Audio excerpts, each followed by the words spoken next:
Did platinum really go up $109, 4.14% today already?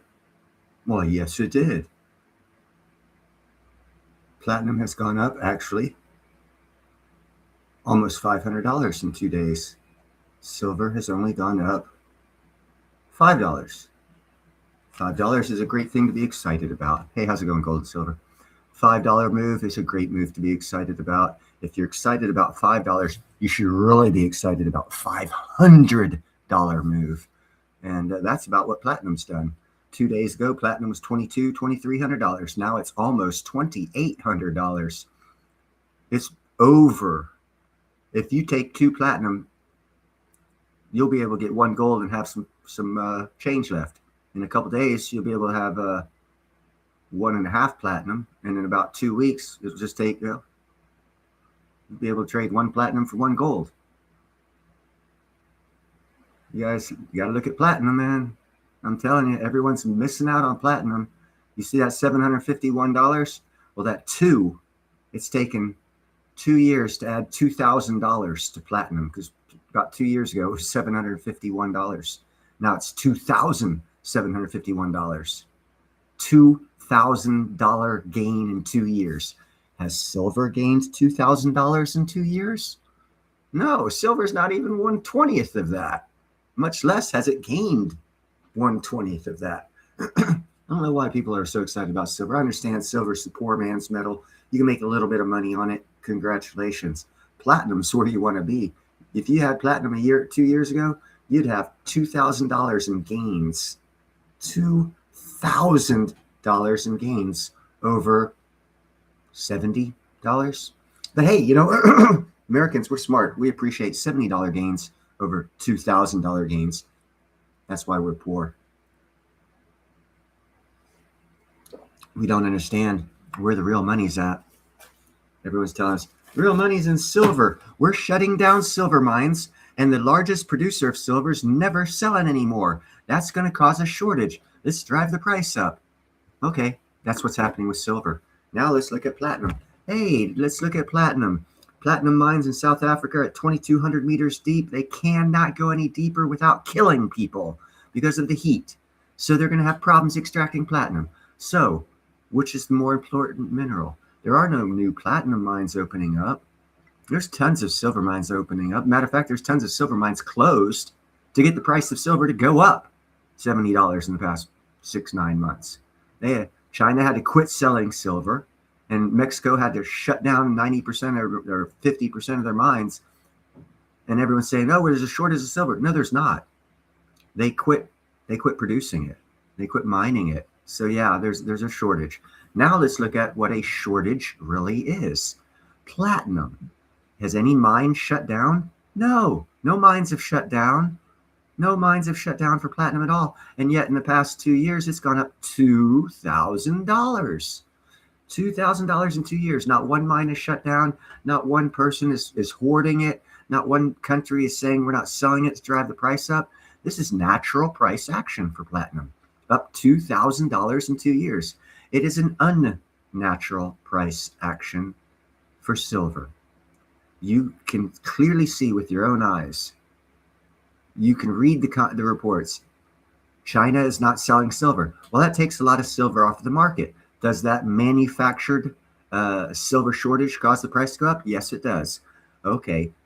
Mexico last year shut down 5 or 6 of their pure silver mines. Didn't reopen them.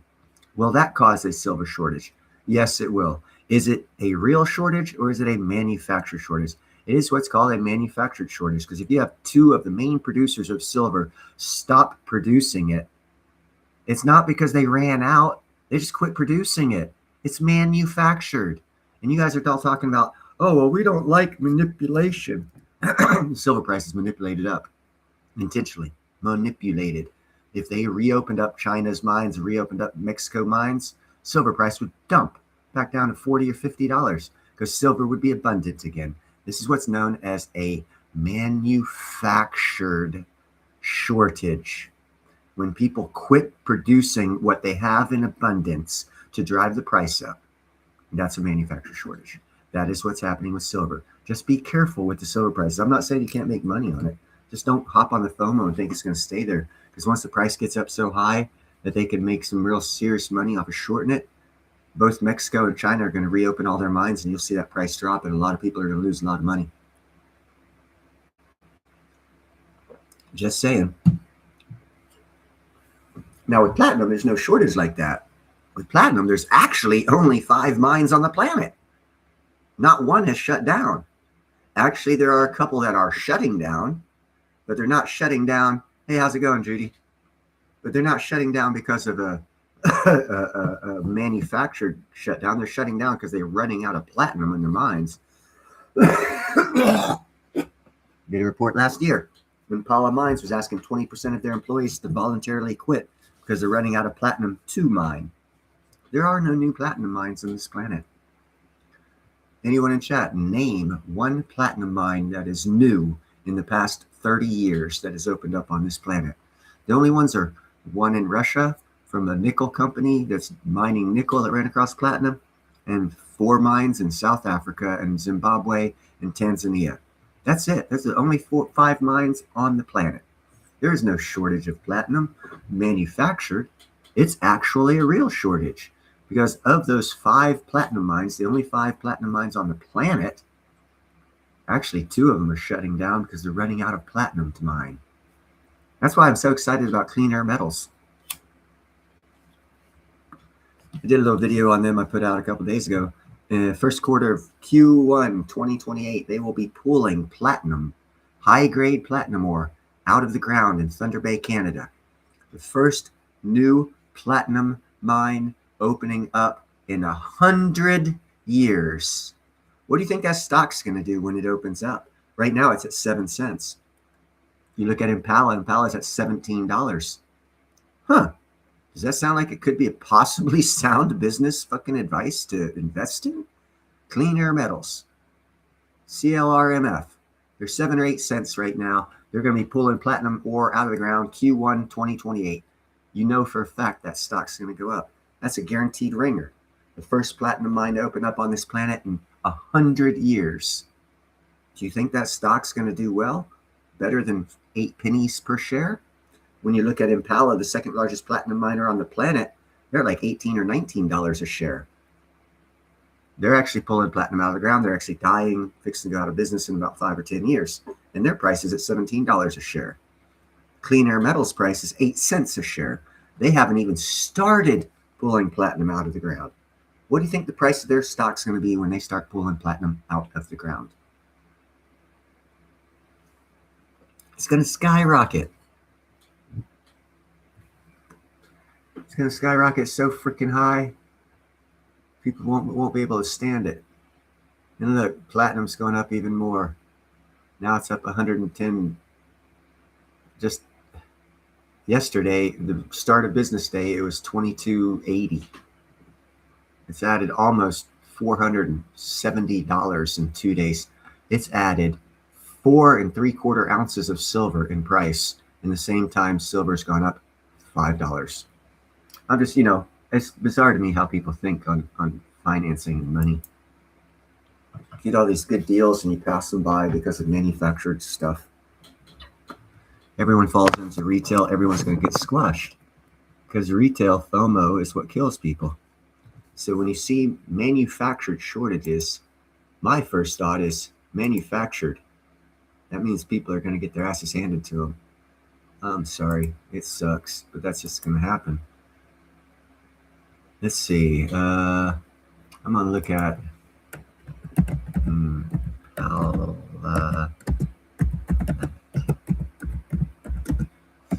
stock.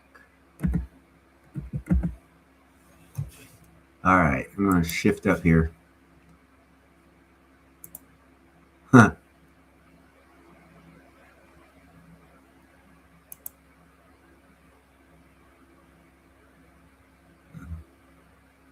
Let's go. There we go. Okay, now I need to go back and I need to clear that and show you guys what I'm talking about here. This is Impala Mines. Look at that. Hold on, wait. Let's look at 2011 when platinum reached its last all-time high, which it has already surpassed. Back in 2011, platinum had just reached its all-time high, and Palace stock was $21. Platinum is now way past its all-time high. Right back here, it was $32. My bad, $32.87 last time it reached its all-time high. Right now, it's $21, and it's already past its all-time high. But look at this. Look at this. $3, $1, $2, 2016, 17, 18, 19. And then we start getting to 2020. It's starting to look a little better. Still $5, $10. What? Why was it so low? Now look at it. It's at 21. It was at like $2, $3 right here. It's a couple years ago. Right here is where Clean Air Metals is at. They're actually a lot lower than that. Here's where Clean Air Metals is going, 32 plus, because that's when they were at the peak of their platinum price. They're pulling platinum ore out. And now let's go ahead and get rid of quiet. I said quiet. Let's get rid of that. And let's go to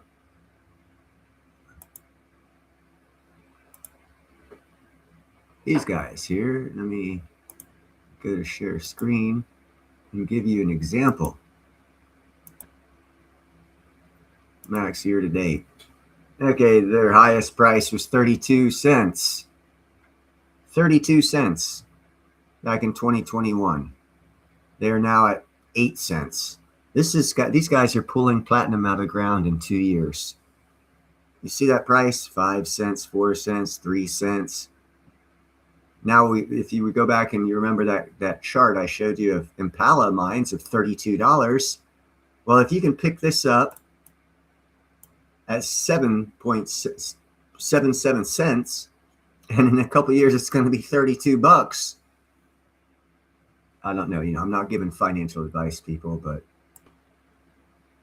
I'm giving financial advice.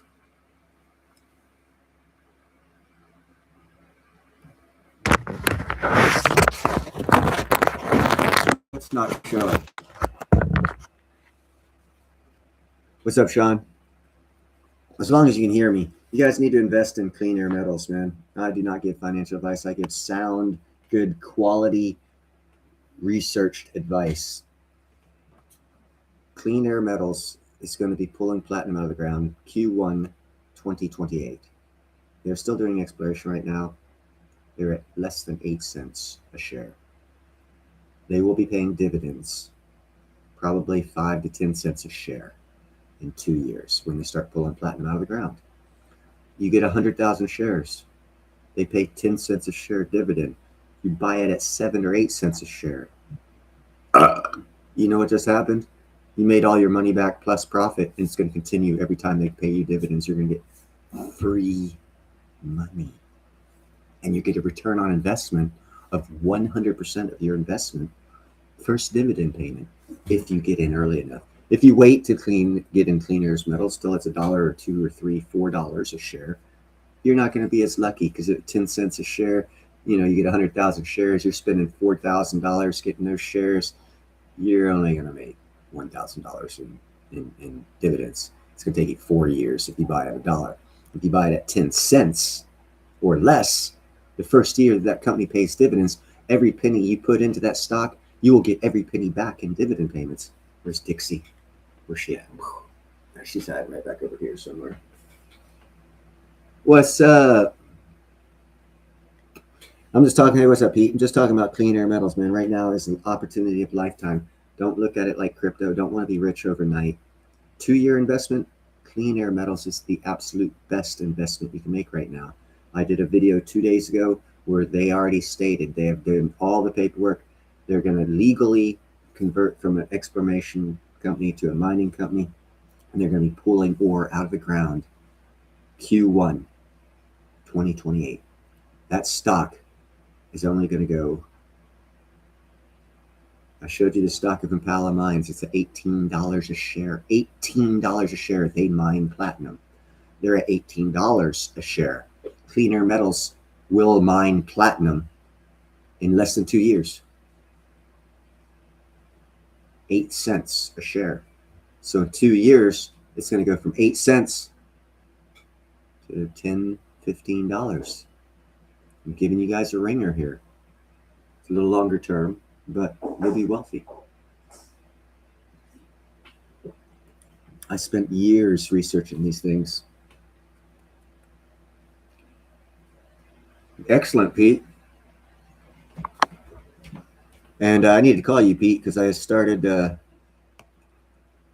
Yes, exactly. Patience is where it's at. You'll be very, very wealthy if you hold on to Clean Air Metal stock. You will be set. You will have a residual income that'll match your paycheck. If you're retired, you're not retired. You'll make more working, but you'll still have a good residual income coming in. You'll be able to go on a family vacation for free because of your dividend check. If you look at dividend checks, and I'm gonna have to get you guys to research dividend checks yourself. Go back to look at Impala Mines. Matter of fact, let's see.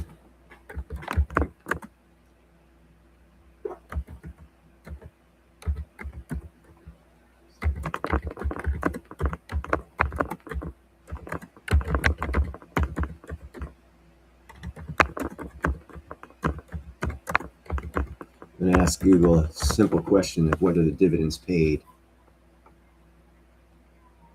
Okay. Okay, here we go. Excellent. Excellent, excellent, excellent. We're going to, sorry guys, I gotta share screen. There we go. Key platinum mining dividends and yields approximate year 2026. Anglo American typically pays semi-annual. That means 2 dividend checks a year. Impala Holdings usually pays 1 dividend check every year, yielding around 6.29% every year. So if you have $10,000, you're going to get $630 dividend check yearly. Okay. Now, if you look at, this is where the math gets interesting. Their stock's at $18. $18, 6.29% of $18. You can buy Clean Air Metals at less than 8 cents. 8 cents. Now, here's where the math gets interesting. 8 pennies goes up to like Impala's right here, where they're paying 6.29% in dividends at $18 a share. $18 a share, they are paying 6.29. If you bought those shares at 8 pennies per share, and they go up to $18 a share, and you get 6.29% dividends on that $18 price, when you purchase that $18 price for 8 pennies, you are actually making more in dividends, the first dividend payment, than you paid for all of those stocks. This is a once in a lifetime opportunity for you people to make more money on an investment than you put into the investment, and it'll go for 20 plus years, paying you more every year than you paid for the investment. Find me a stock that does that. Find one. I found one. It's called Clean Air Metals. I don't know what to tell you guys, man. This is a once in a lifetime opportunity. I'm right here. Okay, Platinum Group Metals are the 3rd largest in the world. They don't pay any dividends. That's why they're the 3rd. The first largest is Anglo American, semi-annual payments. 2nd largest platinum miner pays annual 6.29. I did a video the other day on Clean Air Metals from their personal stock pick of videos. Their VP all came online talking about telling us what will happen, where they will be going. That platinum mine is not 2,000 meters deep. It's 400 meters deep. This platinum mine in Thunder Bay, Canada, for Clean Air Metals is not going to be a hard rock mining operation like it is for gold and for silver and for platinum.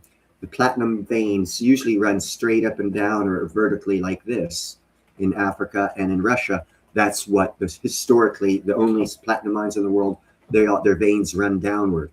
The platinum mine in Thunder Bay, Canada, runs sideways and a little bit down. It starts at 400 meters, and right now, 1.5 kilometers, almost a mile away, it's only at 600 meters. So they can dig 1 mile of high grade, the highest grade platinum ore discovered on the planet. They can mine it vertically from an open pit gold mine style. They don't have to hard rock. That means the operation is going to cost a lot less. They're going to be pulling out ore a lot faster, and it's already been proven to be higher quality ore than any ore of platinum on the planet. Dude, man, I'm giving you the golden fleece, the golden goose, the golden egg. Get yourself some clean CLRMF. CLRMF will be CLRMF will be the stock you want to have at least 100,000 shares of. 100,000 shares, $80. $80. $80. When it goes up to $18 and they pay 6% of $18, which is over 60 cents per dividend, you'll have paid 8 cents to get that 60 cents in dividend. Can you figure the math out here? This is a glorious opportunity. Yes, Pete, it's the golden calf, man. Your first dividend check off of this will pay you 5 times more than you paid for the stock. So your initial investment, if you get in this early, when in 2 years they start paying dividends, the dividend payment will pay you back 3, 4, 5 times your initial investment. This is better than any silver, physical silvers, physical gold, physical cows, physical crap. This is better than all of those deals. And no one's talking about it except for me. I'm trying to help you guys out here. Take $100, buy some clean air metals, stick it in the closet. When 2028 comes along, look at it. Then send me a thank you card. Say, Neil, this was the best investment in history. Thank you. But I see only 3 of you here seeing this information. It's very upsetting. But hey, if only 3 people become fucking wealthy because of the one single stock investment that I was able to push out there on people to let them know the reality of what will happen, cool. Then 3 people get helped. I know once I get back to work, I'm only buying a couple 100,000 shares of that stock because I want my house payment to be made off of that dividend payment. Yeah, actions speak, man. Everything I've said, I've shown you guys the research. You can check out the company itself. 2 days ago, I did a video. You can check it out. You can find out on that video the link that Clean Air Metals. I'll tell you what. I'll do you one better here. Let's see, unread emails. Try to get their email.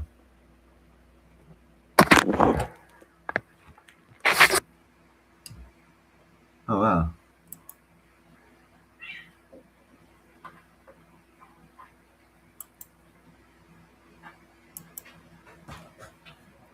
It's amazing how this computer keeps making me want to reset all of my shit just to get into my email.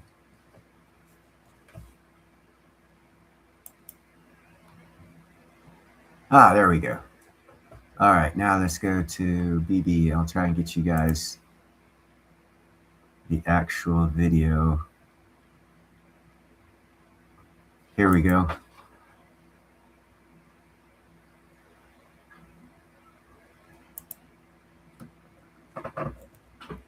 Hold on, I'm going to get you guys the link so you can watch the whole damn thing.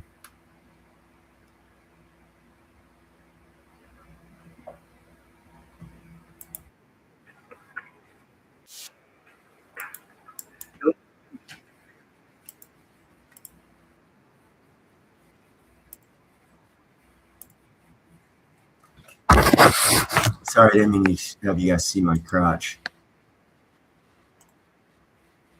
Bottom right corner of your screen. Time permitting, we will try and address all of your questions. And as always, this event is being recorded and will be made available for review on our platform and YouTube channel shortly after we conclude. With that said, Mike, thank you for taking the time out of your day for this. The floor is yours. Thanks, Kyle. And thanks everybody for joining me for the discussion about the Thunder Bay North project. And hopefully I can give you a reasonable introduction with some level of detail. I will be making some forward-looking statements. They do contain some known and unknown risks. So please be aware of that as I go through this presentation. I always like to start off the presentations with, we'll call it a land acknowledgement, but I like to talk about the relationships with the First Nation communities. So the project is encompassed by the lands of the Roberts and Superior Treaty of 1850 and includes the territories of Kiashkis-Ziging Anishinaabe, Binjitawabig-Ziging Anishinaabe, Red Rock Indian Band, and Fort William First Nation. So together, those communities, we work with those communities, and in fact, enjoy some personal relationship. And I find the members of the community and the leadership, they work with integrity. They're really excited about seeing this project go forward, and they're very supportive, and they really want to participate in what we're trying to do. So we're very fortunate to have them as partners. So our project, located in northwestern Ontario, it's about 40 kilometers northeast of Thunder Bay. So it's a drive, no camp required in the future. We are also about 65 kilometers south of Impala Canada's Lac des Îles mine, which has a 12,500 ton a day mill. Our 300 square kilometer land package, also the 527 highway runs through the western part of our land package, and the 230 kV east-west transmission line runs through the southeast portion of our claims. So basically, what he just mentioned was they've got infrastructure already built in by the Canadian government. This find of platinum right here is already around infrastructure for electrical and roads infrastructure. So they don't have to build up any of their infrastructure. All they have to do is start mining. The roads are there, the electricity's there. They don't have to pay for it. Both of them were about 7 kilometers from each of those. So we're sandwiched in a bit of infrastructure there. And within our land claim, we do have 5 magmatic intrusions, 2 of which comprise our Thunder Bay North project, namely the Escape deposit and the Current deposit. So this shows our updated resource that we put out with the PEA late last year. As I mentioned, the project is made up of the Current deposit and the Escape deposit. Both of them are magmatic intrusions that were part of the Mid-Continent Rift event about 1.1 billion years ago. What that means is they know the geology of the world, and they know where all the platinum mines should be based off of the geological events that occurred over 2 billion years. That is, and I'm going to say this right now, that is why I'm very interested in the Darien Gap area of Colombia, and why America is probably going to take Colombia and Venezuela. I believe once we get down to the Darien Gap mountain range in Colombia, we're going to discover where the Spanish conquistadors first found platinum in South America. And they threw it away because it was no good to them. They were stealing the Incas' gold and silver, and they came across this thing that couldn't get melted at the temperatures of gold and silver, and they called it platina. And they threw it away in the 15th century. And then comes along in the 18th century, another Spanish guy comes along and is given credit for the discovery of platinum.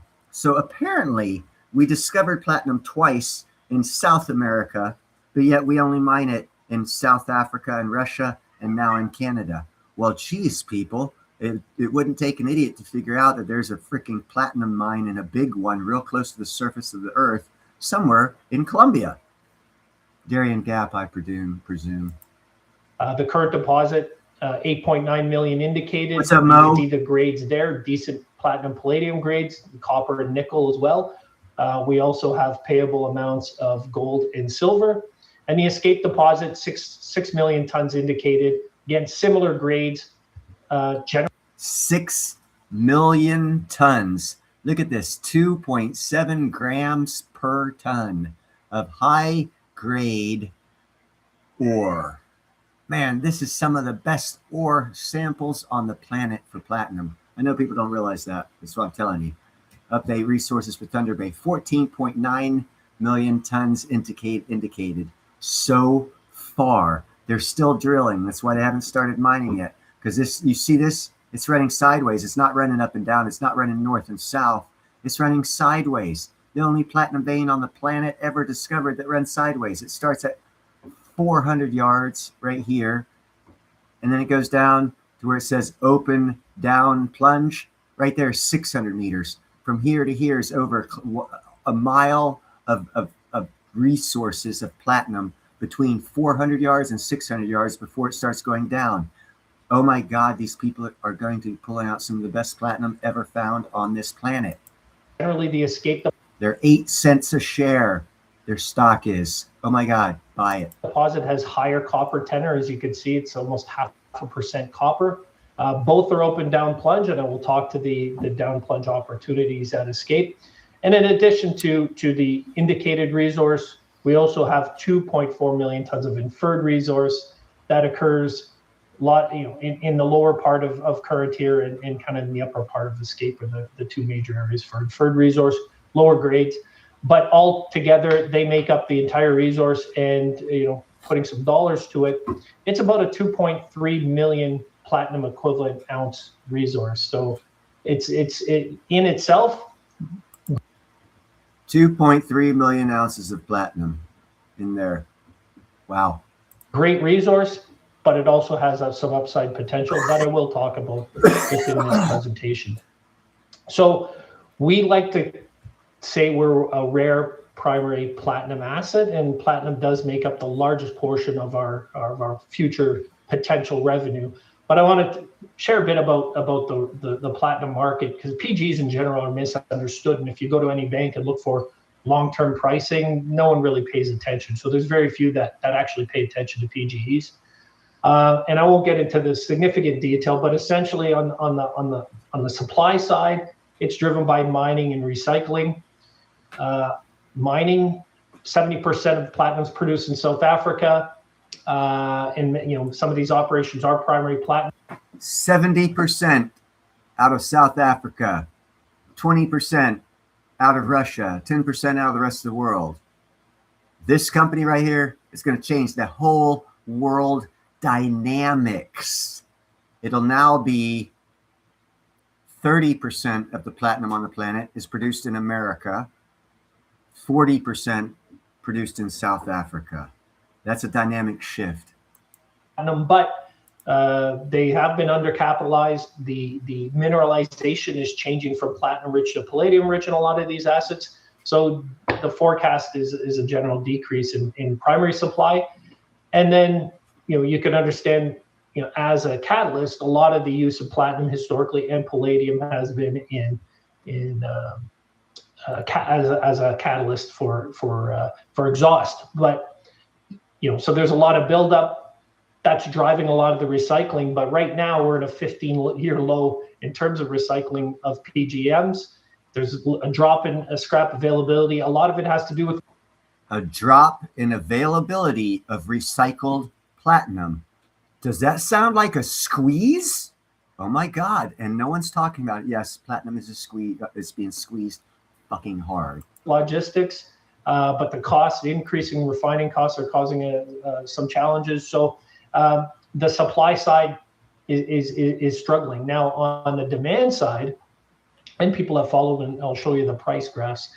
The big drivers, certainly plug-in electric vehicles and hybrids will win the future, I believe, of electric vehicles. I'll be talking to the Osmium Institute. I already talked with Ian and told him to tell the Osmium Institute about this Thunder Bay about 2 years ago. I told him to have them contact them because they do ethical mining and they'll be able to get osmium. The problem is that their scientists to create the osmium is retiring, so they have no need for any more osmium unless they get someone else to make the crystallized osmium out of the osmium. The Osmium Institute has no reason to buy any of this. a large portion of the current use is in internal combustion engines, or ICE. But we see the future for both platinum and palladium. There's higher loading of platinum and palladium in an equivalent plug-in hybrid vehicle than there is in a combustion engine. So really just got to look at future car sales. Are they coming back to pre-pandemic levels? That's going to drive a lot of the demand. And globally, there's an increase in emissions.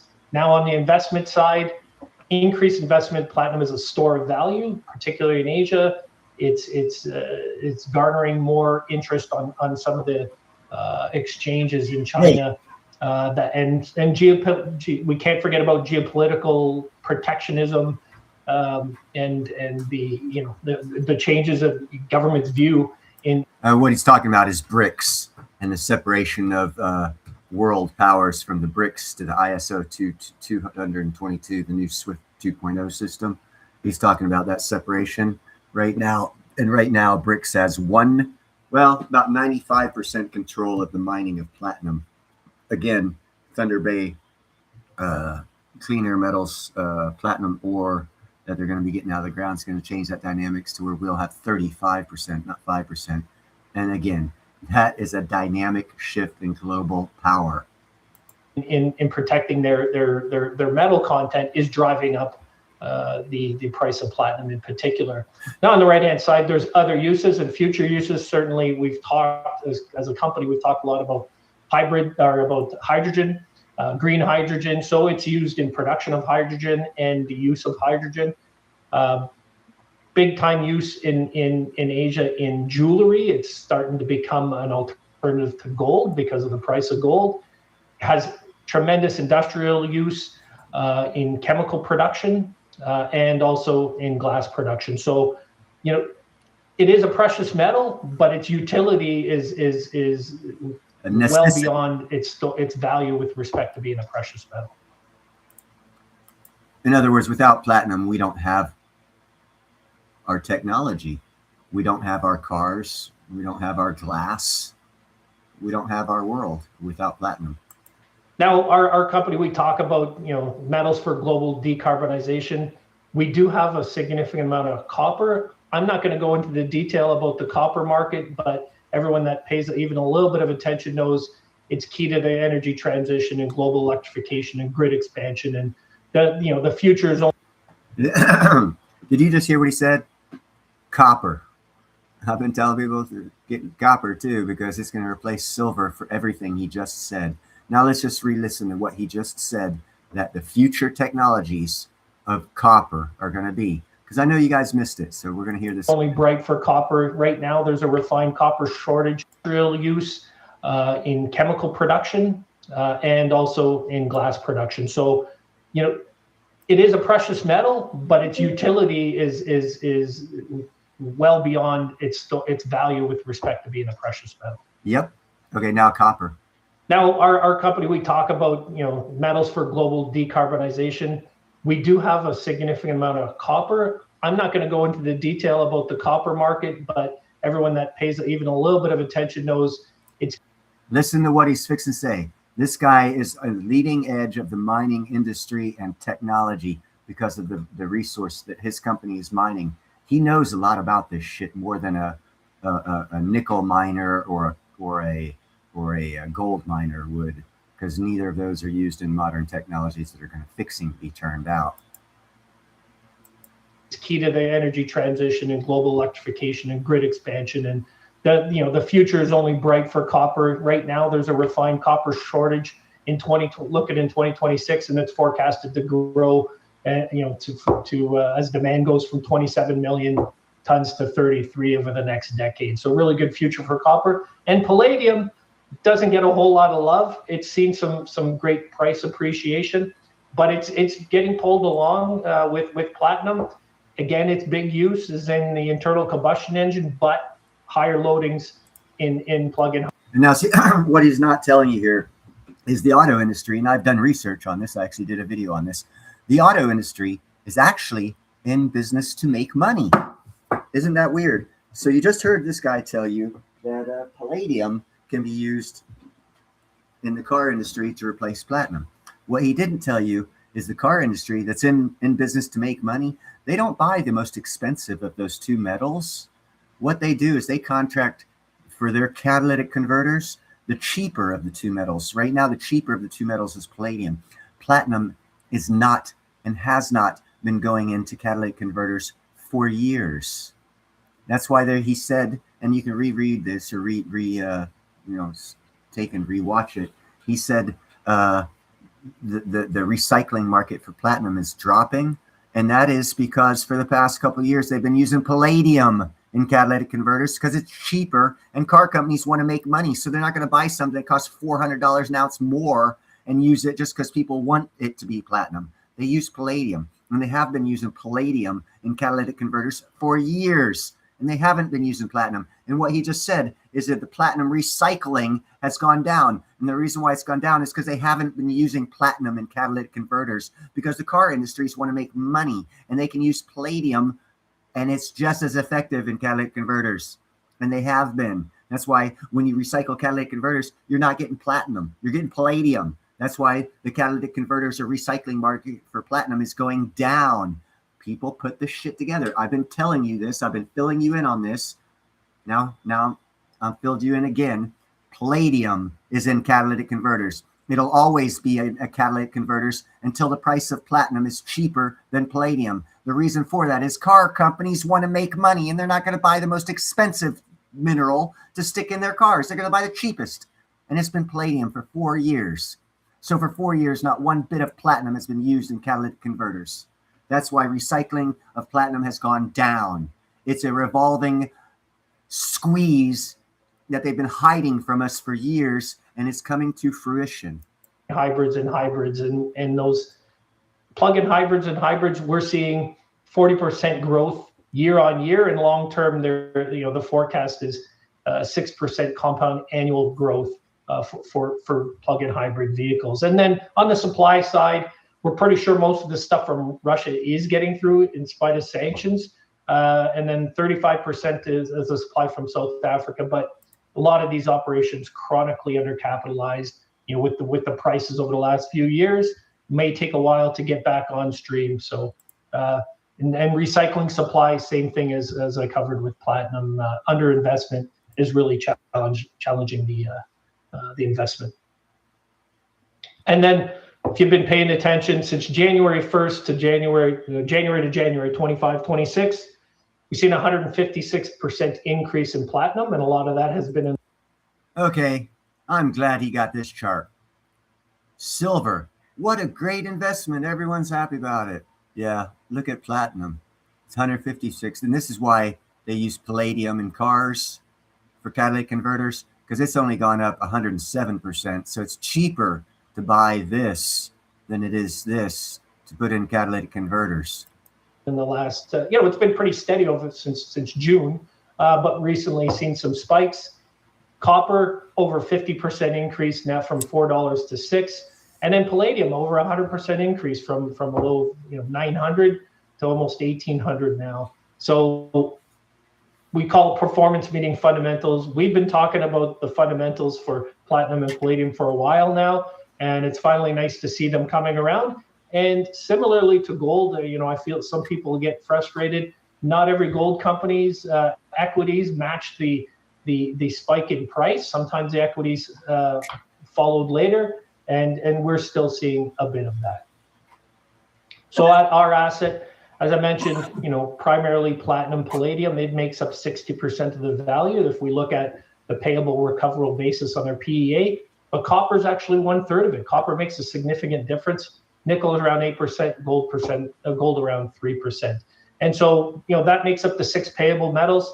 We have done pre-feasibility level metallurgical testing back in 2022, 2023 that supports these numbers. Also, towards the end of last year, we did put out a PEA, and the PEA did envision a toll milling option whereby we keep the infrastructure quite small, Spartan at the site, and ship the material to a toll milling facility. So on the left-hand side, you see the metrics here. So it's study pricing. Again, look at this. Okay, this is the platinum vein.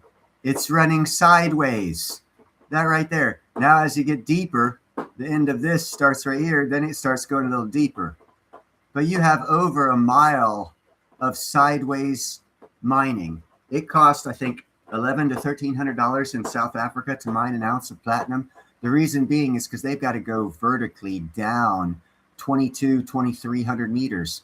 These guys are going to have to go down 400 meters and go sideways for a mile. Then they drop to 600 meters, continuing going sideways. The price to mine this platinum is going to be incredibly cheap compared to the existing platinum mines on this planet, which means the profit margin of this company, along with the other metals that they're going to be pulling out of the ground at their elevator prices, is going to send this stock price up to about $20. You can get it for less than 8 cents right now. So we're going to get back to it.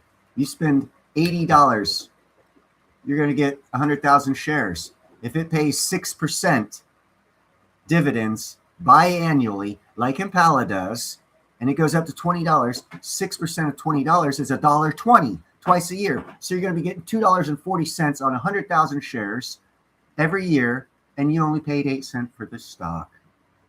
How big a profit margin do you want for the rest of your fucking life? Which we had about 1,400 platinum, 1,200, 1,225 palladium. Strong economics on $90 million capital price tag. We have 158 million post-tax NPV with and sorry, that number's wrong. It's a 32% IRR, and pre-tax over 200 million.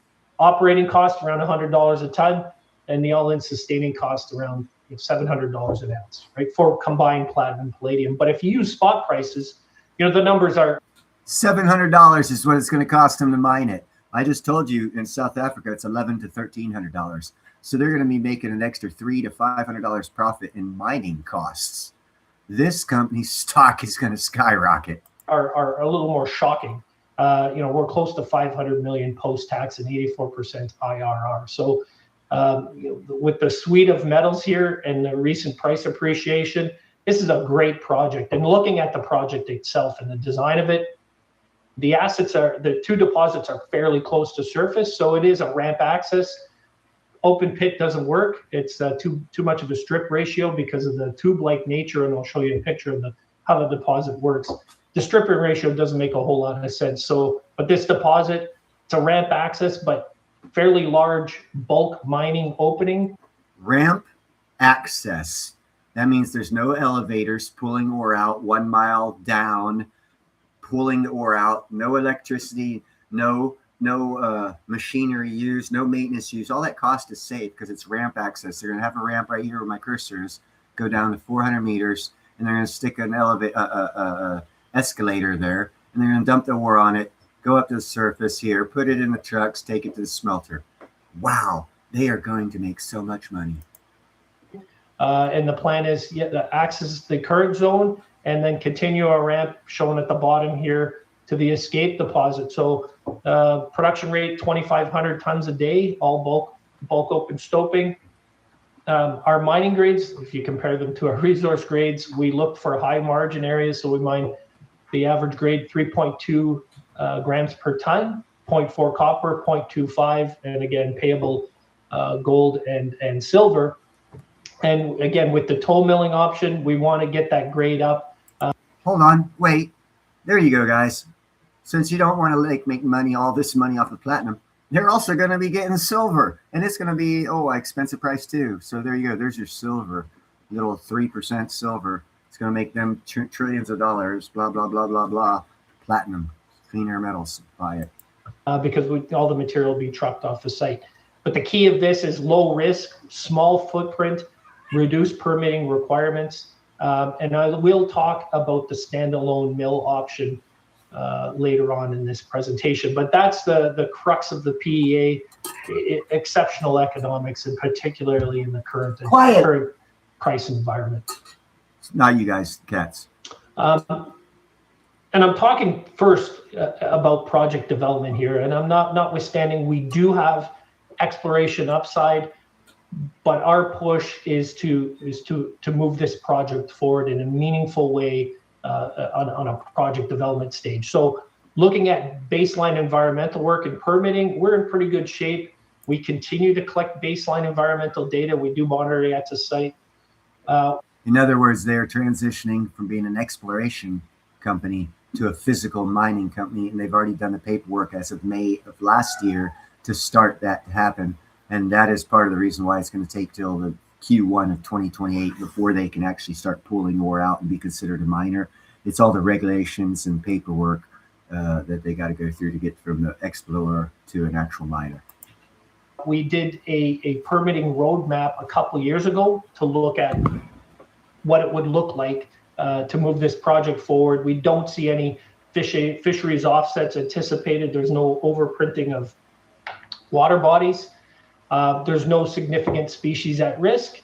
So we don't see an impact assessment for this site. We'll have some, a small EAs. We got to do a power line. We got to do the road. So those will be one-off assessments. So relatively simple assessment and permitting is what we were told by the consultants we used. We have put in an application for advanced exploration designation, and later on this year we will do a closure plan for that. But essentially what that'll allow is the development of a ramp to the current deposit and potentially taking a bulk sample. And the critical part of that is the ramp is actually, if you're moving this project fast, the ramp is on the critical path. So what it allows you to do, if you have the advanced exploration permit, is to develop the ramp while you're permitting for the. Like I said, they're fast tracking this operation to as much as they can with the regulations of Canada's government stopping them. They're doing everything possible to get to the mining capability. So to get this stock right now, the reason why it's so cheap is they're an exploration company. The key that makes this a great investment is, first off, it's platinum.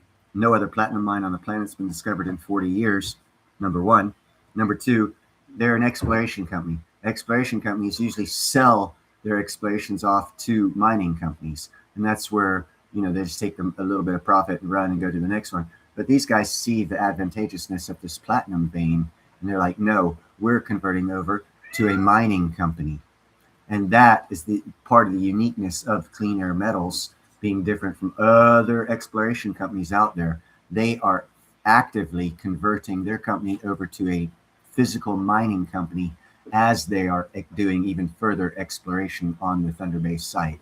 And that is why their stock is unique of all stocks, minus the fact that they're the only new platinum miner on the planet.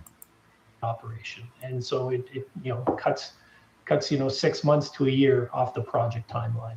6 months to a year off. See, so that's a project development. They're fast tracking it. They're going for the permits they need to get the ramp while they're still in the exploration stage to knock 1 year, 6 months to a year off of their time scale to mine, actually physically mine this platinum.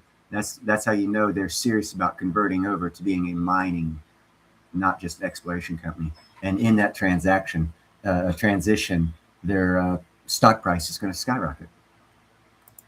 Side, I'll talk to you a bit about what we see on the exploration side and the assets. So some of that have been following us will know in 2024 and early 2025, we did some drilling at the current deposit, the upper part of the current, to expand these, what we call these high-grade ballrooms. So a lot of these, if you're looking at the screen, the yellow portions are all mineralized, all above cutoff grades, good mineralized material. But we're talking about the really high-grade ballrooms, and the picture below is a simplified picture of the intrusion, which is, in some cases it's a bit of a tube, but you got these embayments where sulfides sit. And if you look at the picture on the left, that shows an example of some of the massive sulfides that this acid, this deposit does carry, albeit it's probably about 5% of the deposit. We're working at, we have worked at trying to expand these ballrooms, and we're quite successful. I think in some cases we expand them by 50%. So the modeling had a ballroom where had a good hit, one single hole, and nothing followed up around it, and so you had it very much constrained. So we drilled a little closer and expanded these ballrooms. And it doesn't add a whole lot of volume to the resource, but what it does is add grade. And so we've pulled in a bit of grade over that drill program.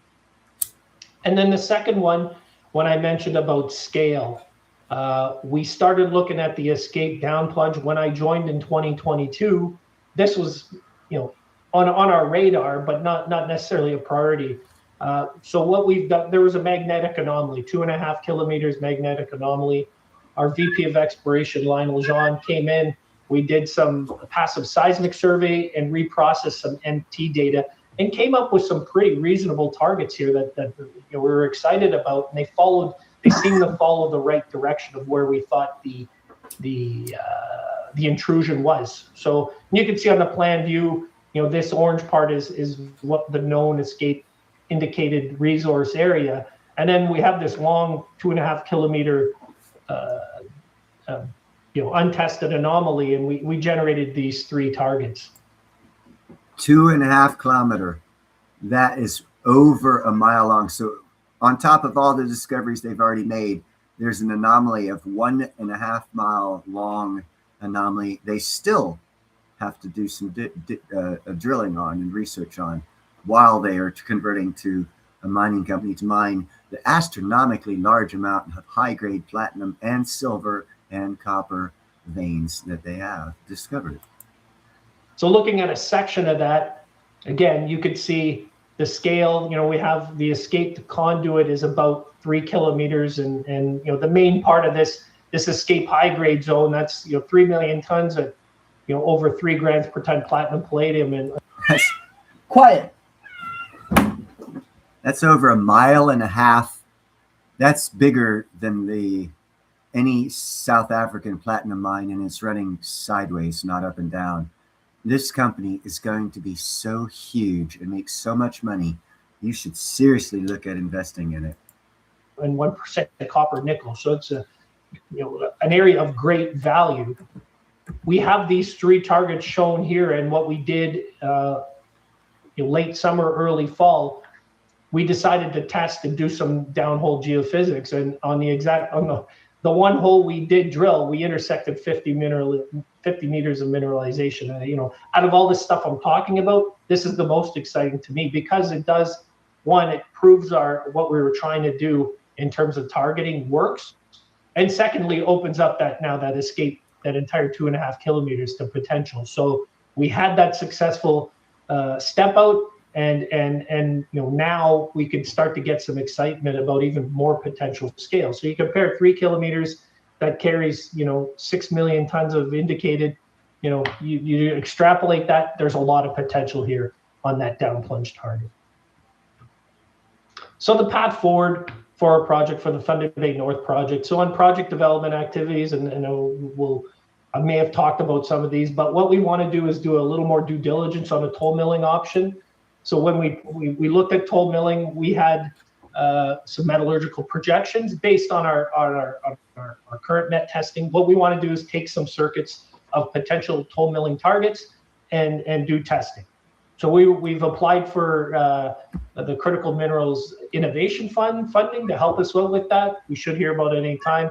And we want to evaluate pre-concentration. So anytime you're doing toll milling, what you'd like to do is eliminate as much waste as you can and leave it at site. Some ore sorting pre-concentration could help with that. So we'd like to do that testing.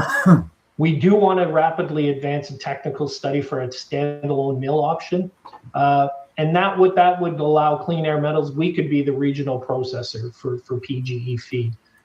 Because Northwestern Ontario is a fertile area for copper, nickel, PGE assets, and there's a few even on this on Highway 527 that we could look at. So we want to advance that technical study as quickly as possible. We're going to continue permitting efforts, and as I mentioned, for advanced exploration, get the closure planning done. We are going to start early design work for access road and power infrastructure, and we've engaged our First Nation communities for input in terms of the path, the location of the road, the location of the power line. And that's just a starting point in our minds about the collaboration and meaningful participation in the project development by the local community. So we're excited about that. And then on the exploration phase, I did talk about the escape down plunge. We have a program planned. We're going to do a little more detailed MT geophysics to improve upon the targets we do have.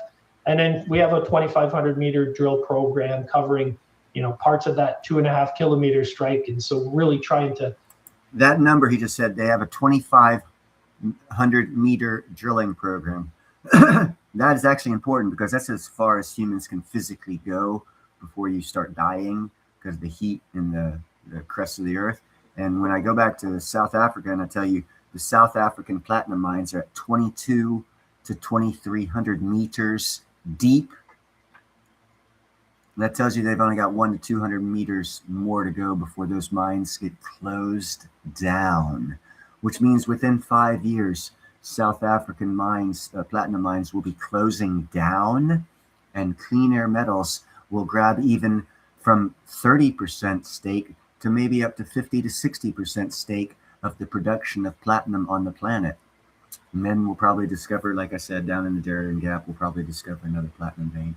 But the whole platinum industry in the next 5 years is shifting from bricks to Swift. We are Swift by platinum.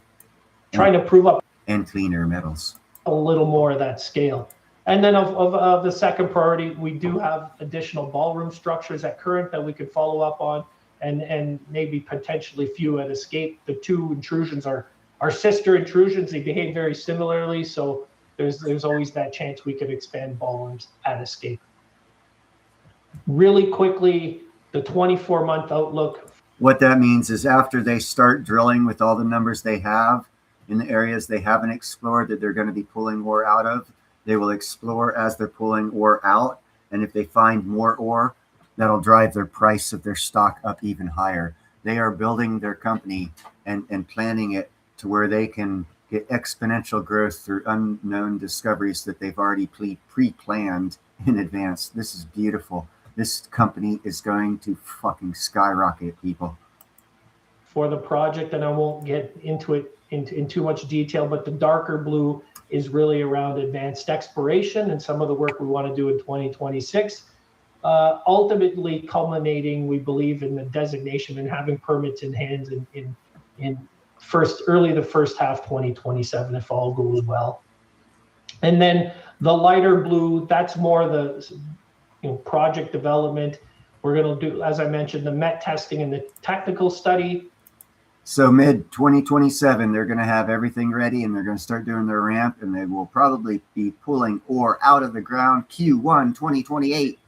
And you should already have had a couple 100,000 shares of this stock and be sitting pretty by then.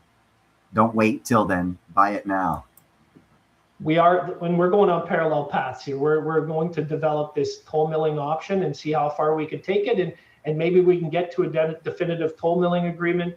But alternatively, we're going to do a technical study for standalone mill options and some of the infrastructure. And in the end, looking to make a decision on the path in 2027 and then continue on with detailed design and permitting of that selected option. So that gives you an outlook of where we think we are, where we think the project will be over the next year and a half. We do have a small team. So there's myself, Dr. Lionel John, he's our Vice President of Exploration, been with the team since early 2024. Lots of experience in the region. Was part of Lac des Îles, that's up the road from us. He was the exploration manager there. He's kind of an expert in Mid-Continent Rift PGE assets and has been vital in terms of the success we've had in 2025. And then I actually met Lionel Dijon 2.5 years ago in Vegas. Chris Tudela is our VP of Sustainability and Community Relations. Extremely great experience in permitting, but also has some great relationships with communities and very, very proactive and forward thinker. And then Jim Gallagher, again, lots of experience in the region, former CEO of North American Palladium that owned Lac des Îles before it was sold to Impala Platinum, provides a lot of direction to us. So we have a small team, but we're a team of He's sold to Impala Platinum. You heard that, right? doers. We don't use a whole lot of consultants. In terms of our capital structure, of 250 million shares outstanding, we're trading, fluctuating between 10 and a half cents. So, market cap around 26 million. We have 1.1 million in cash, and that is a very, very, very, very, very low market cap. That market cap is going to grow exponentially, and that'll make the stock price grow even more exponentially. You got to get some of the stock, people. And we're heavy retail. We back in 2020, 2022 when I joined, we had a lot more institutional investors, but the palladium price kind of tanked on us, and we ended up with a lot more retail. So part of what we're trying to do is build that back. I've talked in other presentations about looking. Hold on, that business tactic that he just mentioned, Al, due to the powers that be, platinum price fell. It drove away a lot of industrial investors. That is a key point for retail. You and I are what's called retail because we don't have hundreds of millions of dollars in companies throwing money around. We are called retail. What that means is right now is the most ideal time in the history of this company for retail to get a piece of it. Now, what happens if retail goes in and purchases before the industrial people come back and purchase? We go back to market cap. You want your market cap of 26 million to go up? Let one fucking company throw $20 million of investment into it, and they just increased your market cap by almost 100%. So when industry comes back in, 2, 3, 4 companies dropping that kind of money, your market cap is going to 4 to 5x it. That's going to 10x right then and there the price of that stock off the top of the bat without anything else happening, without anything else that they're doing. Another dynamic that makes this stock, of any stock I have looked at in my entire life, excellent to invest in at this point in time right now, early. Strategic investment and our JV partners, those sort of things. So we're always on the lookout for that. That will certainly could help with our capital structure. And so the investment summary here, investment case for Clean Air Metals. The PEA, strong PEA, and the financial support, a hard push towards project development. And as I mentioned, we're going to look to do that next phase of study. Our resource, you put up some of the intersections we've had in the last 2 years up against any copper, nickel, PGE exploration asset, and we're right there. But except we have it to get put together in an actual resource. And with those high grade ballrooms, if we can expand a few more, it's only looking better. But further to that is the potential for scale, as demonstrated in that first step out hole at the escape down plunge. That could add, a couple, 3 million tons to this resource, maybe even more. Which then, if you're looking at the mill option, makes that even more attractive as a regional producer. Our team. Oh, and by the way, I've never spoke with, other than meeting that one gentleman 2.5 years ago. I am not sponsored. I get no money from these guys. I've not talked to them about anything of that such. I just see what I see, and I'm trying to get that out. It would be nice if these guys pay me to be a sponsor, but they don't. But that does not stop me from letting you people know that this company is going to be the investment of all times for the next couple. Well, for right now and last year, it was definitely the price of this stock is going to start going up later this year, and you'll wish you could get it at 7 or 8 cents. That's all I'm saying. Team, we have a small team, but poised to execute on this project. Timing, the PGE market is taking off, getting a lot of attention, getting a lot of eyes on the project. And that's only going to help with the potential for JV partners. And then I mentioned briefly, we believe there's an opportunity here regionally to be a regional PGE producer, and it's shown by the amount of activity that's actually increased in the region with junior explorers taking in more interest in PGEs in Northwestern Ontario. Now we'll open up the questions, and I believe Mia's on the call, but there's Mia's contact information if anyone wants to reach out to us. Great. Thank you, Mike, for the great presentation. It's a great time to be exposed to platinum and palladium. There are a few questions in the chat, as well as some that were submitted in advance upon registration. Given the dramatic improvement in project economics from a 39% pre-tax IRR in the PEA to 100% at current spot prices, what's your timeline for moving from the PEA to a feasibility study? And are you accelerating development plans given these exceptional market conditions? Yeah, so ultimately, we do want to move as quickly as possible. If we had unlimited resources in terms of money, we would move extremely fast. But we do have to be prudent. Basically, what he just said is hurry up and get in, because they are going to be, that gentleman here on the top here, he's going to make so much money if he gets this project advanced as fast as possible, and he's looking to do that. That's limiting the retail people's time to get into this stock at unbelievably cheap price. We want to advance the project and that next phase of study in a quickly as possible, but we want to be prudent. We're worried about dilution. So we need to raise a bit of money, get that study done, prove that this asset is as good as we say it is, and back up what the PEA is saying. And then ultimately, a company of our size, we'd like to advance this. And 2 or 3 months, this stock's going to be taken off. And with the provincial government, federal government, First Nations participation, there is an interest in the opportunity to move this forward. I think we'd also should not discount the possibility of having someone else come in and help us with that on a joint venture basis, as an example.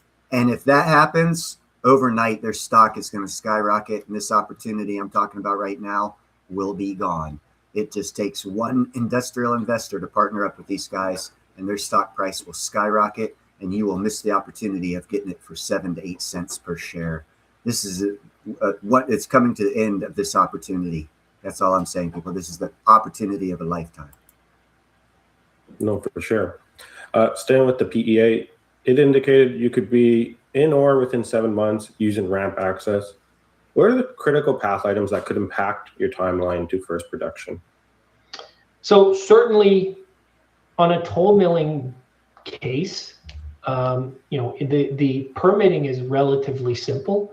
We still need to do, we're not going to develop a mine on a PEA. That's just irresponsible.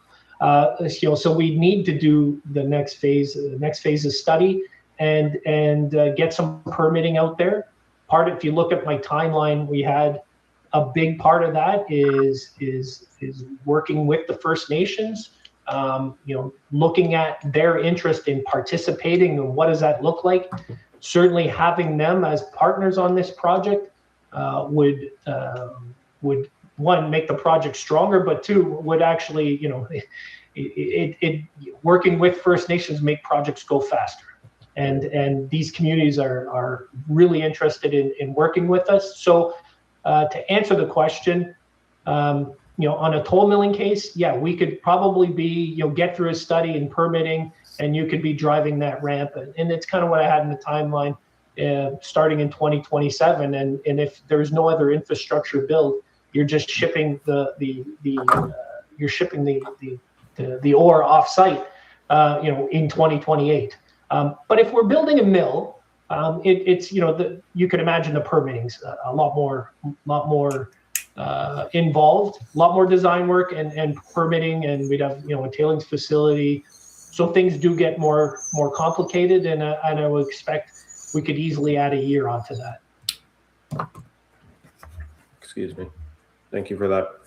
You mentioned developing a parallel path with a standalone mill case for toll milling opportunities. Can you elaborate on the economics of the toll milling option versus building your own processing facility?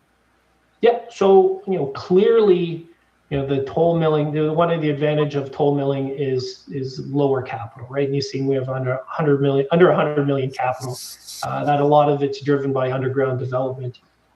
If we're looking at a mill, and again, this is a massive forward-looking statement, and off the top of my head, with a mill, it's by no means one of these big. I get challenged all the time by these big, large gold mills that people build. This is a 2,500 ton a day, crush grind float mill. So with the mill and tailings, a round number 200 million, let's say 170 to 200 million. So add that on, but with some improved prices, not improved from today. We don't need today's prices, and with having our own mill, we would. With improved prices, what he means is the improved prices on platinum. And I've actually stated this on several of my videos that they were going to not pull ore out of the ground until the platinum price started rising and getting back to more towards normal. And that's why I was so excited about seeing the platinum price breakout, and why I'm so excited about seeing platinum go up $400 to $500 in price in 2 days. Because what he just stated, he didn't state it specifically, but he did say prices. And when the ore prices go up, they're going to be mining, and that actually affects how much interest of investment they get. So as the price of platinum goes up, more industrial companies are looking to invest in this company. So there's going to be a certain point where they achieve a certain milestone in their objectives, where big industry is going to step in and throw $27-30 million at this project, which will double the market cap. And what that's going to do is cause FOMO, because every other market's going to see this and they're going to jump on it. So you need to have this stock before that happens. The milestone for some big industry to come in and throw that kind of money at this company, I don't know what that milestone is that Clean Air Metals has to reach. But if they're only running off of retail money right now, which he said they are, that means this is a unique opportunity for us retail to make a lot of money, because industrial is waiting for a benchmark of this company before they start throwing millions at them. Price of platinum's already moved. It's moving upwards. That's bringing that benchmark price closer for industry to invest in these guys, which means retail, our time to invest in this, is running short. Redo the mine plan and take in some lower grade material, because with our own mill, our operating costs should go down. And so we'd have the opportunity to take on that material. So if we're sitting here today at we'll call it pre-tax 700 million, could the mill pull in pre-tax 500? It could be in that range, but that's a pretty big forward-looking statement. But those are just numbers off the top of my head. No, for sure. Let's pivot to exploration potential. The first 400-meter step-out hole at the Escape down plunge showed promising results with 2.5 kilometers of strike length, still largely unexplored. How significantly could the resource base expand, and what would that mean for the overall project scale and mine life? So everything we've talked about so far, and they are still exploring the length of that so far, 2.5 kilometer, over 1 mile long platinum, heavy, high grade ore platinum vein. And they're still exploring it, and it's so exciting. They're going to be mining it before they finish the exploration. Yeah, I guess just using geometry and on what we see in the other part of the Escape. Yeah, I think 3 million tons at resource grade are within the realm of possibility. That would take time, and I don't want to sugarcoat things, right? It's we're looking at 600-700 meters holes across that. So that would take a lot of money to get that even to an inferred category. For our perspective, I mean, priority is project development. If we could get hit on a few more holes, do some geophysics, show some larger targets, that would be exciting. The reality is how these deposits are set up. They're really set up for what we'd call reserve replacement. So if we're actively mining these and you're continuing to ramp down and drilling these areas, as you're mining, if we're mining 1 million tons a year, the idea would be we would be replacing that 1 million tons a year in the resource as we go down plunge. That's the What he just said is what I was talking about. These guys are geniuses. He goes, if we start mining, we get 1 million tons a year, and we continue exploration on this 2.5 kilometer long vein, and it turns out to give us more in exploration than we're pulling out, it exponentially increases the price of their stock by like a 10x. Again, you got to get this freaking stock now. That's the real opportunity with respect to these two assets, both the Current and Escape. But I think the Escape, if we can demonstrate those scale and those different targets hold together without getting it, necessarily into an inferred category, that level of scale could attract somebody else into the story here. What he said is that could attract a big industrial investor who would more than likely have tons of money to throw at it for the profit potential that I'm seeing. I'm sure big industry is going to see. And to throw $30 million at this is a drop in a bucket for Berkshire Hathaway, Tesla, all these trillion-dollar corporations. What's $30 million? The market cap of this company is $27 million. With everything you've just heard, how long will it be before the industry steps back in and 10x's that market cap with investment just from industry? Right now, only 27 million in market cap is mostly retail investment.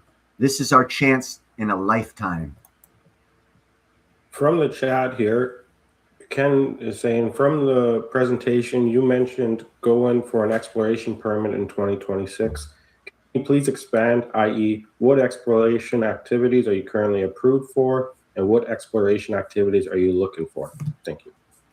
Yes. Listen. So for early exploration, we're doing it for some of the permitting is advanced exploration, so that would allow us to drive a ramp and take a bulk sample. Now, taking a step back and looking at early exploration, drilling activities, we have the permits in place for any work we want to do on the areas of interest we have, and we do have one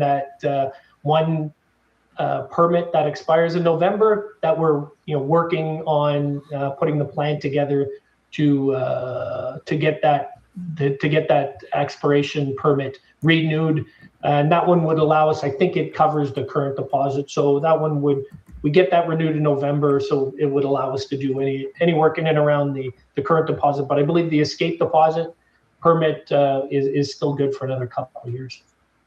Great. Neil's wondering in the chat, how deep does the vein run? We don't know. So it's intrusions from depth. And so hold on, people here. I specifically asked them that question because I wanted to know how rich I was going to be by owning this stock. And his answer of, I don't know how deep it goes, is marvelous. Because with what you've all heard so far in this presentation, the one thing that question asked is, or that question got answered is, they don't know how big it is. With all this information we have, they don't know how big the vein is, or how deep it goes, how big it is. And they already know all the information that has been given to us in this presentation. Oh my God, you guys got to buy some of the stock. I think on the Current side, we probably hit it at 700 meters deep because there's shallow dipping. And then right now we've hit it, we hit it on the Escape this past fall, and it bottomed out at 550, 600 meters in that range. So yeah, I guess, it comes from depth is the thought. So yeah, I hope for sure. Your guess is as good as mine. Mm-hmm. You've mentioned outreach to multiple federal and provincial funding agencies for critical minerals. What level of government support are you anticipating, and how does this fit your overall financing strategy to moving the project forward? Yeah, so right now, look, I think I've said before, Ontario and Canada have done a lot to try and advance projects and provide funding. There's not a lot of funding for where we're at right now. We've met extensively with different parts, just trying to find out and put together a roadmap of all the potential funding as this project develops. So we need to get this project to the next phase of study at the very least. And certainly there is money available, but if you look at like the Generation Minings of the world, that do get commitments from Export Development Canada, or through the feds for the Kirkland Minerals Infrastructure Fund. It's kind of last money in, so you need to, the money's there. You gotta actually still put something together that's bankable and attract investment, but don't come in with the money. And particularly, again, I'll go back to having First Nation partners that are potentially interested in participation. That would make a big difference as well. Staying with the financing topic, with 1.1 million in cash roughly, how will you be looking to finance this work for 2026? And another question on registration here. How close are talks with partners for JVs?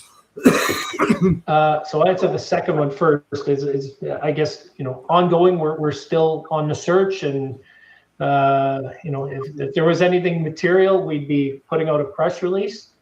But yeah, we've some interested parties we've had lots of discussions with, but I guess nothing to report. And then for funding for work this year, yeah, we are currently looking at what we want to do for a raise in early this year to get going on some of this study work, the MET testing, the technical study, permitting. We do have to do a raise coming up in the early part of this year.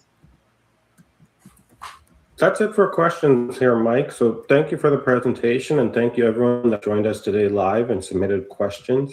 If you came in a little late, the recording will be available shortly, so keep an eye out for that if you missed the beginning part of the presentation. But I'll pass it over to you, Mike, for any final closing remarks before we close things off here.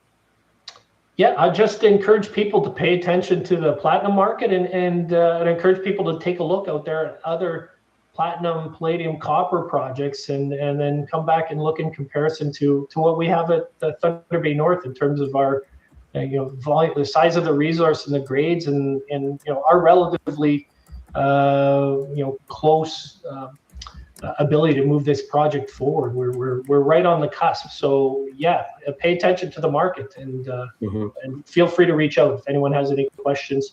We're always open to talk.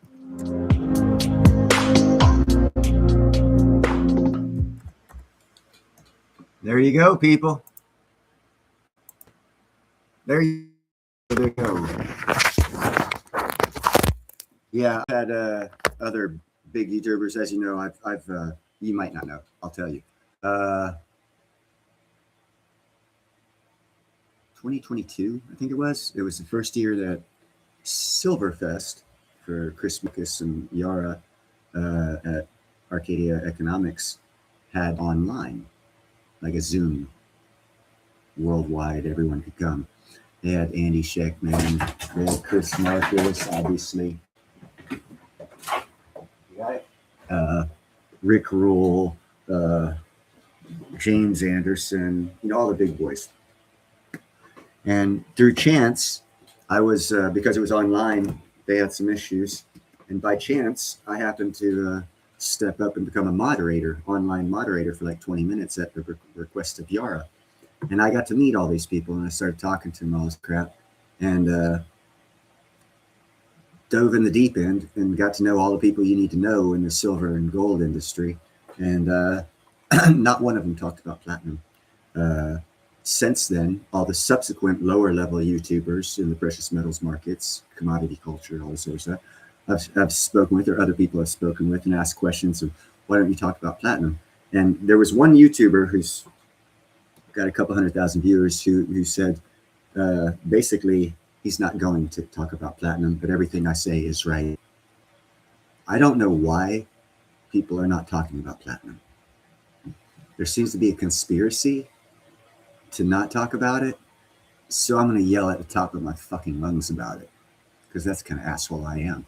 If I find out that they don't want us to know about something, I'm going to tell you about it because they don't want us to know. Because as I've just laid out in the program you just saw, only retail is investing in this stock right now. It is the cheapest ever. Big industry is already starting to look to reinvest. When big industry was in this, their stock was 30 cents. So you're going to get a good 3x bump. Easy. They're further along in their project from when big industry stepped out and their stock went from 38, 32 down to fucking 6 or 7 cents. Okay? So it's going to go up even further than 38, 32 cents when big industry throws their money back into this stock. It'll probably go up to 50 or 60 cents. Almost 10x of your money if you buy that stock right now. And you don't want to look at it like 10x of your money. You want to look at it like dividends. Look at it in the mathematical formula of a biannual dividend of 10 cents, small amount, 10 cents per share. If you get that stock at less than that, when that stock, and not every stock's like this. This is the only stock I found like this. There might be 1 or 2 more out there. I don't have the time to research. This stock is retail investment only right now. It was industrial, stock price was higher. So you got that bump when industry comes back in. Because of the market cycles, it's only retail. No one's talking about it. I found it. I'm bringing it to you. Check it out on your own. Look at it. See what you think about it.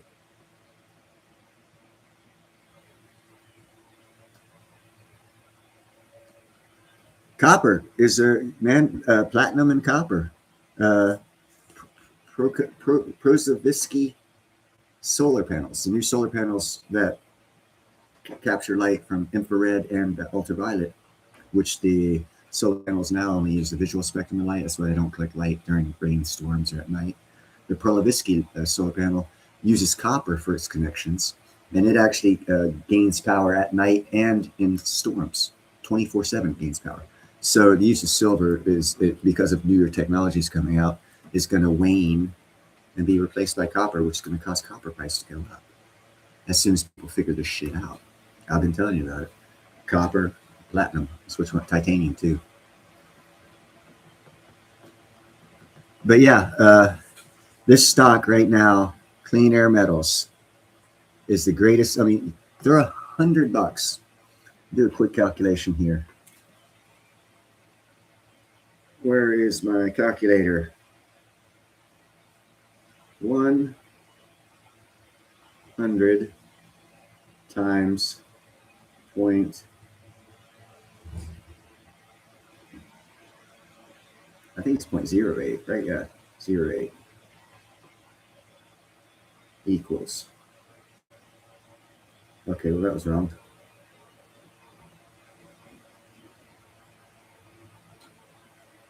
.08 times 100.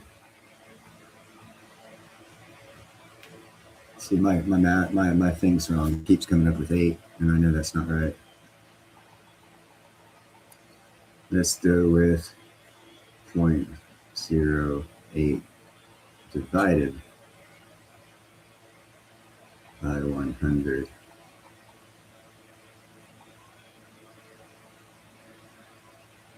Get you 1,000 shares? No. 100,000 shares.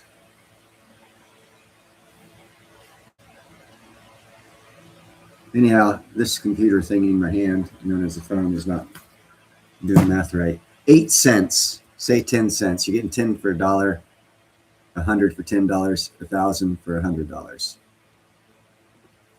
Is that right? Or is it 10,000 for $100?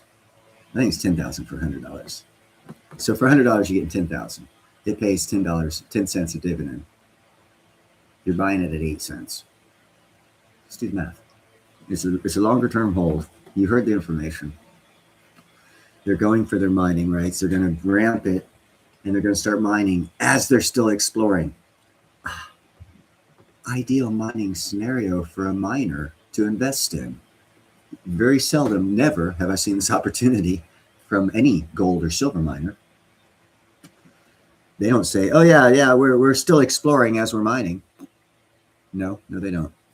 So anyhow, Clean Air Metals. Look seriously into it. I don't give bad advice. I only give good advice. I don't give financial advice. I don't give medical advice. I only give good advice. I've done a lot of research on this. This stock is going to rock the Casbah. It'll give you residual income in the form of dividends when they get to actually pulling ore out of the ground, which they are actively fast tracking.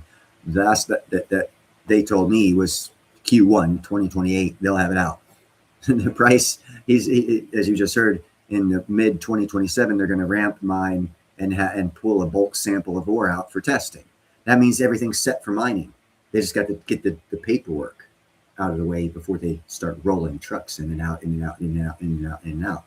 Stock price, and they're still exploring. So as they're pulling 1 million tons out of the earth, if they discover another 1 million, stock price is going to jump through the roof exponentially. I've never seen a scenario set up like this for a stock, for a mining company in my entire life. You're going to see more opportunities like this when the micro nuclear reactor starts getting purchased by mining companies. Look at Northern Canada, where no one lives and no one goes because nothing's up there. No bullshit. There's a lot of stuff up there. It's untouched by humans. There's a lot of resources, lots of gold, lots of silver, lots of platinum. As you heard them say, palladium's rich up there. Well, palladium's a PGM. Hey, what's up, Magic? Oh, yeah. Got it going, baby. It's only like 61 here. I moved south. I don't stay where it's cold. Where's the temperature? It doesn't matter. I think it's 60, 61. It's not bad. How are you doing, Magic? Just did about an hour-long program where I showed Clean Air Metals, people talking themselves, telling you what they've got going from the horse's mouth, and did a little narration on top of that, explaining the advantageousness of throwing $100 at Clean Air's Metals and wait 2 years and then send me a thank you card. Invite me to dinner and pay for it because you'll have the money. You'll more than have the money. I myself am looking to get about, he said there's 250 million shares of stock out there. I'm greedy. I like 1%. I want 2.5 million shares of that stock.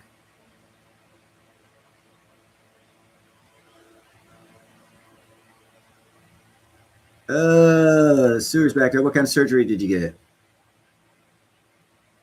Back surgery? Don't say back surgery. Dude, isometrics. Oh, sinus. Okay, cool. I had an injury in 2002. Polyps. Oh, okay. I had an injury, kept me out of ironwork for about a year. Back injury. Never went to the hospital because I didn't want to go the route I knew they would tell me, which would be surgery. So I did isometrics, and I built up different muscle groups around the injury part to change the weight and muscle distribution that used the muscles that caused the injury, or that was part of the injury. And I built up the muscles around them so they could supplement that muscle. And for over 24 years, I've not had a problem. Major problem. Just recently, actually, I tried this new exercise and I slept good. I slept for 8 hours. It took me a while to find that exercise. Man, it was effective. So isometrics, look at isometrics and holistic and natural health cures, because they were around a long time before Bill Gates's internet and all the good things that come from that, and Mr. Gates himself, right? So, apple doesn't fall far from the tree. If he helped start the internet, put it together. Internet's good, but you know what's better? Shit that we were using for 5,000 years before the internet came along. And hey, might I add, autism was like 1 in a billion before the internet came around. And I'm not blaming the internet, it's the technology, because we also changed vaccination rules and all this other stuff around the same time the internet, because the internet kind of changed everything, good and worse. Okay, Magic. I'd say, and this is just a wild speculation because right now, silver's in no man's land, meaning it's uncharted territory. And this is not a prediction. This is going, no, I'm the platinum guy. Just so happens silver's a precious metal as well. From the people that I spoke with and what they're saying, and I agree with what they're saying, they're the experts, not me. There's a good chance that around 110-ish dollars, it'll hit what's called the third stage of stock charts. And the fourth stage of stock charts is a downward action or a consolidation. And then the fifth stage is the boom, where we're going to get into several $100s. But I say around, from what I've seen and what I've been told by people that I consider experts in charts, because they do it for, I don't do charts for, that's not my thing. I'm not a financial guy. I look at specific things and I research them, and that includes charts of the thing I'm researching. But as far as charts guy, I'm not a financial guy whatsoever. 110-ish, it's going to peak on the third stage of the chart phases, and it'll probably drop down in the 80s, and then it'll shoot up into the hundreds, not 100, but 100 with an S, 200-300 possibly. You won't get your 5. If you're buying silver now, from what I was told by the experts that I speak with, if you're buying silver now, this is what they said. If you're buying silver now, you're not going to get 5x return. So if it's at $100, it's not going to go to 500, but it is going to go into the hundreds, which tells me from speaking with them, it'll go up to like the third stage of the stock charts to be at, their speculation is 110-ish. And then it'll drop down to the fourth stage, which will take it down into the 80s-ish. And then it'll shoot up into the 100 with an S, high threes. And then it'll settle back down to what I've always thought it should be at around $235 an ounce. But they'll probably drive it down lower to a sustainable 125 to 150 an ounce in 4 or 5 years after this significant bull run of precious metals is over. After 2030, it'll probably be stabilized in the mid 100 to 150. Until then, it'll drop back down, then it'll shoot way the fuck up, and then it'll stabilize again for about 35 to 40 years, and it'll be at a high enough level that people won't be interested in stacking it too much, because at $150, you're not as interested in stacking as you were at $20. So, and then the whole cycle of the economy will start all over again at a higher notch, which is actually what keeps people over a 100-year time scale poorer, because you take and you have your silver, you go through a 45-year precious metals bull and bear run, which is about an average 45 year. Every 45 years, you get a bull run out of precious metals. I don't know. I was talking American money, Magic. It'll get up into 110 American. I don't know what that would be in Canadian. Probably what 150-ish. Yeah, precious metals markets run on a 45-year cycle. So this is a super cycle. It'll go to around 2030. So we can expect a slower. It's going up too fast for it to be sustainable. So there's going to be a pullback. And that's where the stage 3 of the stock chart comes in. It goes up and then it comes back down for reconsolidation. Then it shoots back up, usually at a similar pace. Okay, so yeah, 150. Okay, but what silver is going to do is on the super cycle, it should end around 2030. It's going to be longer than a 5-year cycle for a bull run for metals. And that's because we have the ending of a 50-year, 80-year, and 100-year cycle all combining. So once every 90 so years this happens, or every other bull run, this happens with precious metals and the economy of the world, because it's not separate from the world. The price action of precious metals is a direct result of geo-globalist economics. So you can actually predict what countries are going to do based off of the gold and silver cycle. So after 2030, we're going to be over the bull run. It's going to go into stable for about 40 years. And around 2070, 2072, 2073, people will start talking about a bull run in precious metals again. But the average generic price of silver between 2030 and 2070 will be between 100 and 150. It will go up, as in all charts, they shoot up, but then they always come back down. They don't stay all up. You look at the platinum. Matter of fact, let's get it. I'll break out a chart here. Hold on. Let me cover this up so you guys aren't looking at me lower half. And I will get a chart. Hold on, cancel here.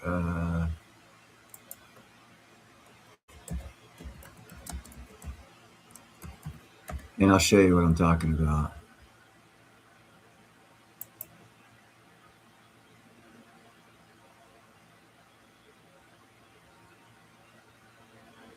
Okay, let me go to share screen. Okay, now we're on shared screen. Yes, I want to continue as me. We're looking at short period for silver. Let's go to all time. Okay, see this? This is what I'm talking about. It takes its fast run up, but it doesn't stay up there. It comes down, takes another run up, comes down, then it stabilizes. Then goes up, goes down. This is where it's a bull run, a super cycle. Because this from here to here is actually from here to here. Now what's changed? But anyhow, that's another story. That's the price is like, it's going to stabilize for about 40 years, from 85 to about 2007. You're looking at 25 years. It was basically stable. Here we had a lot of geopolitical, a lot of black swan, a lot of 2008 black swan 19. I mean, we had a lot of crazy shit going on here that we didn't have. You look back here, well, there was no paper silver back here. That's why it was stable. And at 50 cents back in whatever year that was. And in 63, it was $1.09. I mean, it was stable because there was no paper market more involved in it. And geopolitical causes this shit to happen. But back to my point, as it's going up, it's going to come back down like this. And then it's going to go back up and come back down and then stabilize. And that's what I'm talking about when I say after 2030, you'll see the stable silver price. Because this right here, the top, that top was not the stable price. See, it went down. That top was not the stable price. See, it went down. This top is not the stable price. It will come down. But right now, it's going to go up more. This is just, this is like, let's see, let's go for 10 year. It's a shitty 10 year. But yeah, super cycle. It's a good, this is a good shot of the super cycle. This right here, the last little jump up. Let's go 10 years. Man, it won't give you anything. I want like a 20 year. It won't give me a 20-year time scale. I could show you guys. But yeah, see, it went up, comes down, stabilizes. It's going to go up, come down, and stabilize. But this is only phase 3 of the charts. And on phase 3 of the charts, after that, you got phase 4, which is a consolidation, which means the price will come back down. And then you're going to have the moon rocket because it's a super cycle. And that'll take a couple of years for it to go from back to what I predict about 80-ish as a low after the phase 4 of charting up into the several hundreds. Oh, black screen. It wasn't sharing screen. I hate when that does that. It means YouTube hates me. But anyhow, this whole thing was about clean air metals and the opportunity of a lifetime. The more clean air metals, CLRMF, you guys have, the better your future will be in 2 years. CLRMF, stock ticker, 8 cents, less than 8 cents right now. Its competitor, $20. Difference is its competitors at the bottom of the platinum mine pulling ore out at 2,300 meters. They will start pulling platinum out late 2027, early 2028, which means they're starting the run up to $20 a share. You're getting it less than 10 cents. In 2028, it's going to be a $20, $30, $40 stock paying dividends.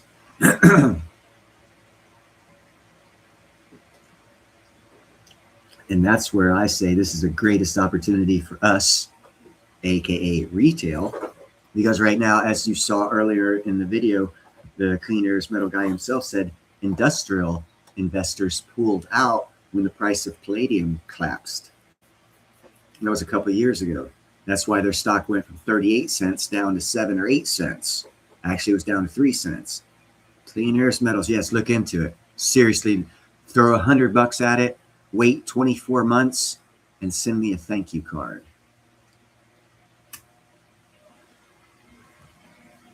Because it'll be the best investment you made in your lifetime.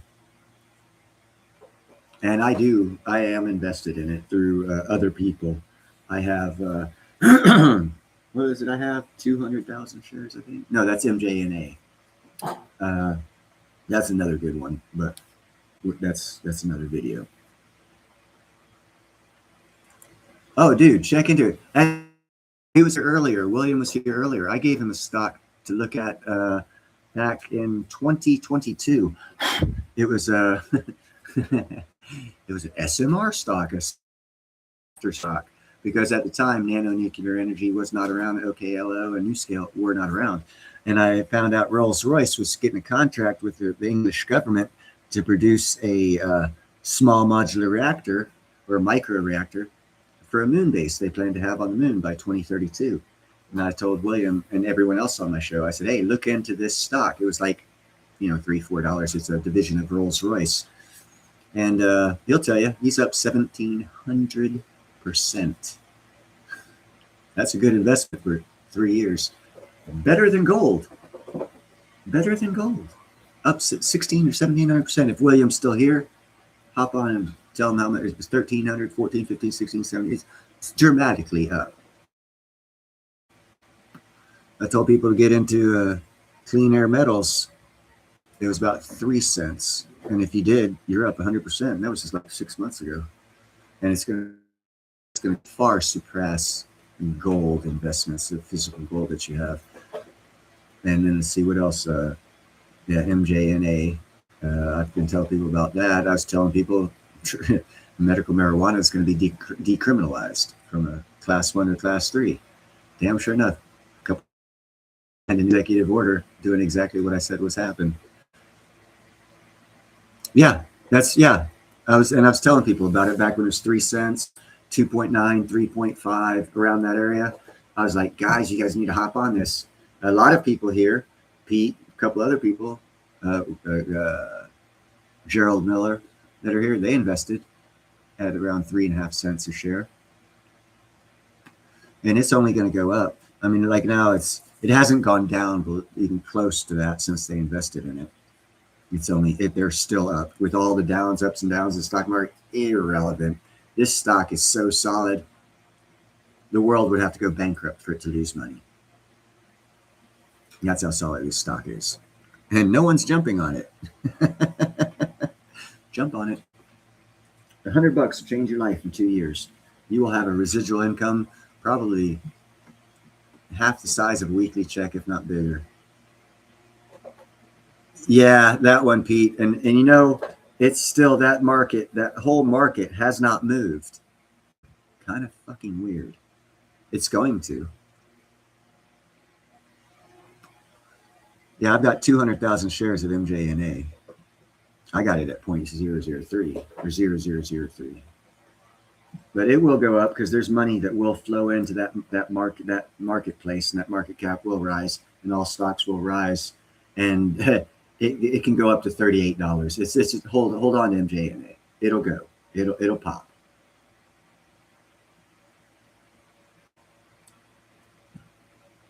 Things take time. 6 months after the signing of executive order, things should start popping because big wheels take longer to turn.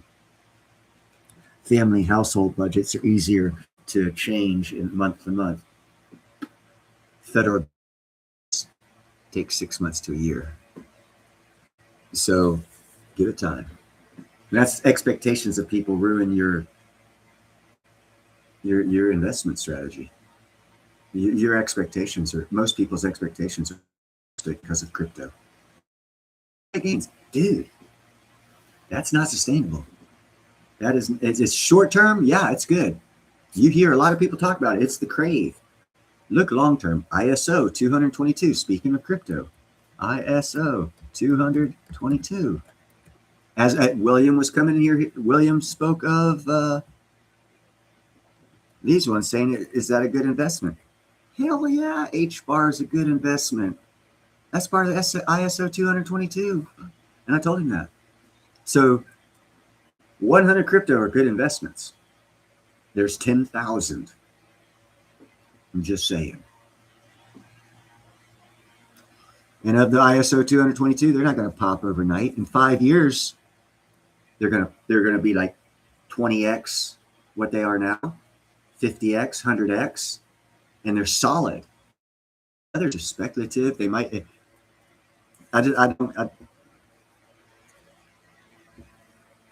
I give good advice. That's all I can say. I won't touch anything unless it's a good advice. Not financial, not health, just good. I do my research. HBAR, XLM, I've spoken of this 2.5 years ago, 3 years ago. ADA contracted with Ethiopian Education Department to create a banking system, a new banking system, not based off of credit rating, but based off of educational scores. A freaking whole new style of financing. Loans to be given off of educational score. That's what ADA Cardano has been working on for 12 years, collecting money. That's why their crypto price isn't $20.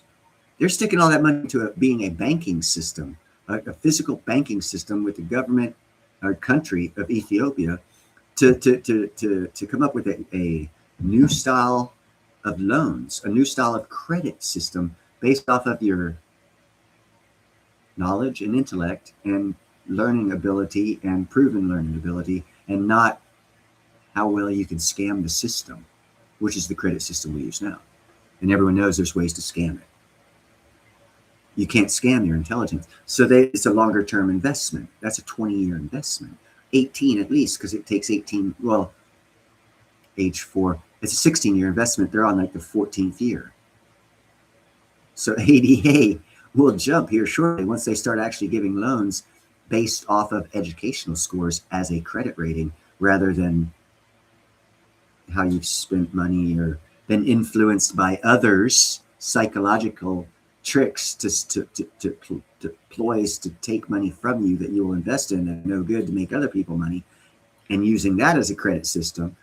They're taking and trying to change the whole credit system based off of your intellect, your knowledge, skills, scores through school. They're doing it. They've been contracted to do it. They're a good investment.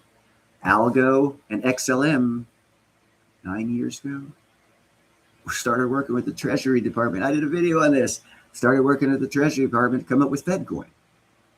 FedCoin trumps crypto because it's approved by the federal government. That means 320 million people and the rest of the world will accept it. What's that market cap? 9 billion people? 187 countries? You know, solid investments. Good advice is what I give. XRP, everyone's touting about that. I ain't heard nothing about the. Yeah, they're accepted in the ISO. They are part of 100 cryptos. 1%. And everyone's saying, oh, XRP, RB, oh, it's going to be the only thing. No. XRP, XLM, Algo, ADA, HBAR, ZBCN, the one I love. Credit system of the future. ZBCN. It's part of the ISO 100. 200. It's 100 cryptos that are already worldwide accepted. Even BRICS accepts ISO 220 or crypto that are used as financial means of transactions for local international and national transactions, or SWIFT 2.0. This is ISO 222. It's a fact. No one in crypto is talking about that because that knocks out 9,900 cryptos. Why would they talk about it? I did a video where 14 separate companies, not banks, put in the paperwork to make a digital money system. I stated that in 1886, we got rid of a very similar scenario where states and companies made their own money. Woolworth had their own money. You could only spend it in their companies.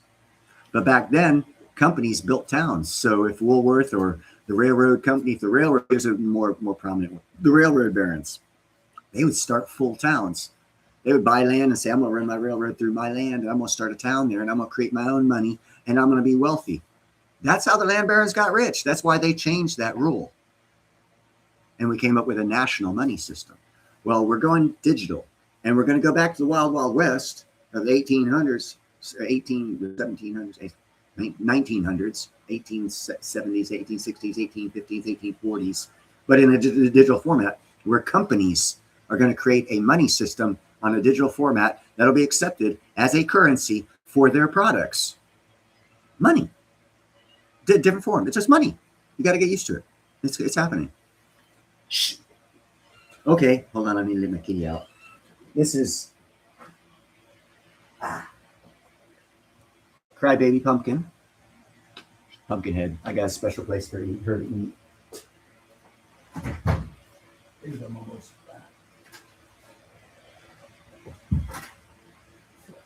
Because she got sick too, started losing weight. I think it was a little kidney damage. I gave her some medication. She's getting a hell of a lot better, but she's got special food, so I got to put her in a special room. She meows. I got to let her out. Sorry about that.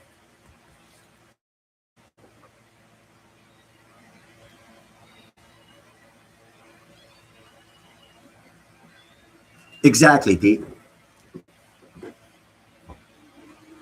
You going back inside now already? Okay. I thought you were crying because you were hungry. Or you crying because you want attention and you're playing me. I think that might be it.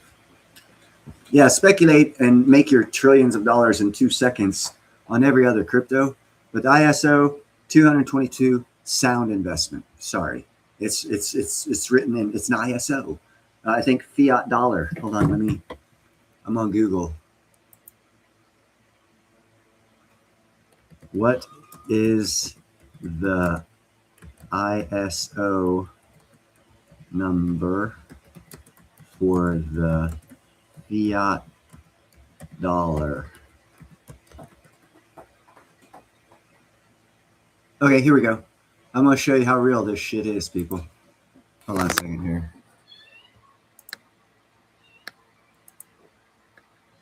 I just Googled this right here. ISO. We use a dollar bill. Everyone bitches about this dollar bill. We use this dollar bill. They say it's fake money. It's not real money. Okay, cool. Yeah, we all know this. This is all bullshit. We all talked about before. We know, right? Okay. Well, it is ISO 4217. So they couldn't create that fiat currency without having it as an ISO. And its ISO is 4217, code for the United States dollar. The fiat currency of the United States is USD, and corresponding 3-digit pneumatic code is 840.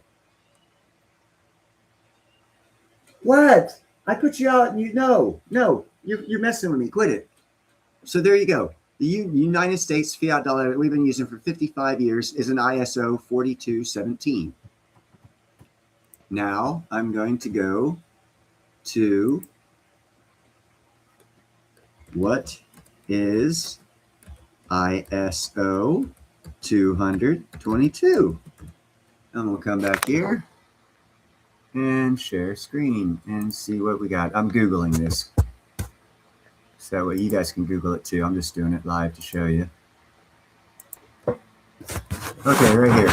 ISO 222 is a global ISO global, that means BRICS, everybody, standard for electronic and financial messaging that creates a common language for banks and financial institutions to replace, it's replacing older systems like SWIFT, MT with rich structural data, XLM, crypto XLM. I just spoke of XLM and Algo for more efficient, transparent, and automated payment transactions across payment, securities, trade, and foreign exchange. Allows for detailed information like invoice details with messages, simplifying reconciliation for business and establishing better data systems, data analysis for institutions. Key aspects. Common language, a single standard for global financial communications. That is ISO 222. It is a single standard for global, not just American, not just West, not just North, not just South, global, including BRICS, global financial communications ensuring interoperability. Rich data uses XLM embedded details. So XLM is a big part of this ISO 222. Improved efficiency enables straight-through processing and reduces manual intervention speeds and conciliation. Broad application covers payment, securities, trades, service, cards of foreign exchange. Global adoption used by major infrastructures like the Federal Reserve, FedNow, SWIFT, and European central banks. What more do we need to know? That is now our future. What's up, Teresa? Sorry about that. I didn't see you earlier, girl. And Shrin.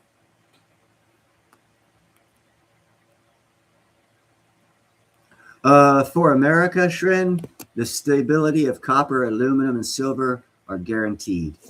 I did a video on this about a year ago when Congo was having a problem with the M19 and Angola invading and starting war. And Trump said, hey, the Democratic Republic of Congo president called Trump and said, hey, can you help us?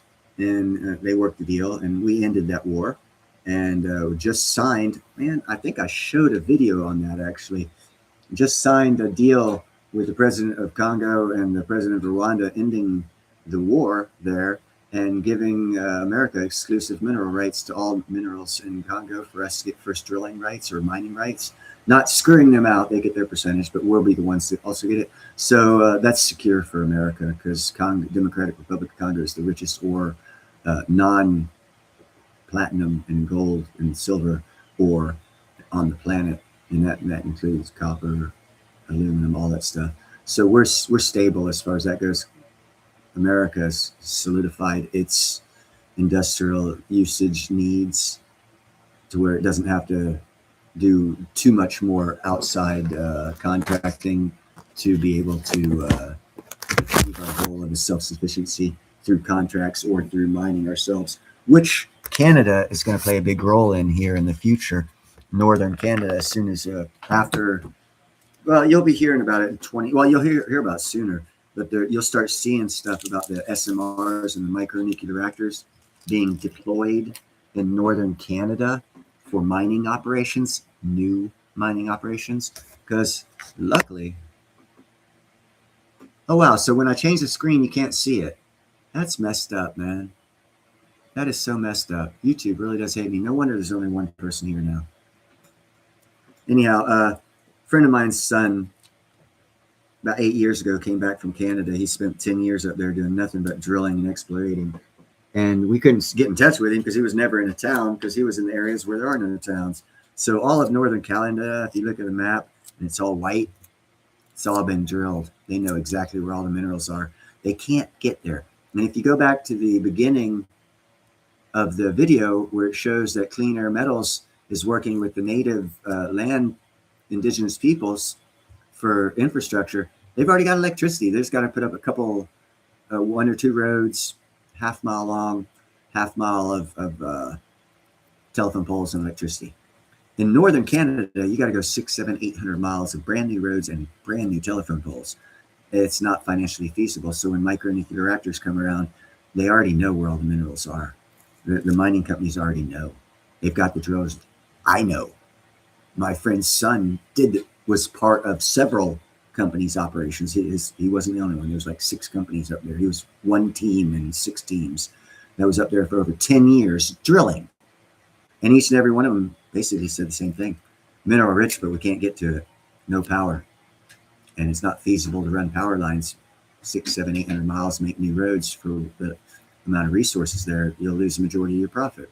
That you have to drive silver up to $1,000 an ounce, gold up to $20,000 an ounce, and that just makes our prices more. It's unsustainable. Technology has to come around and give us a new way to get to those minerals. Micronuclear reactors. You take one, you helicopter it out, you drop it, you drop off the rest of your connexes, everything else, you plug it into the micronuclear reactor, boom, start a town. There's your power source. No hundreds of miles of roads, no hundreds of miles of telephone poles, no hundreds of miles of electrical lines.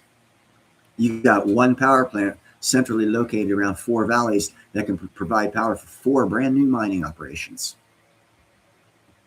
So by 2030, by 2028, you'll hear mining companies buying small micronuclear reactors for that exact purpose.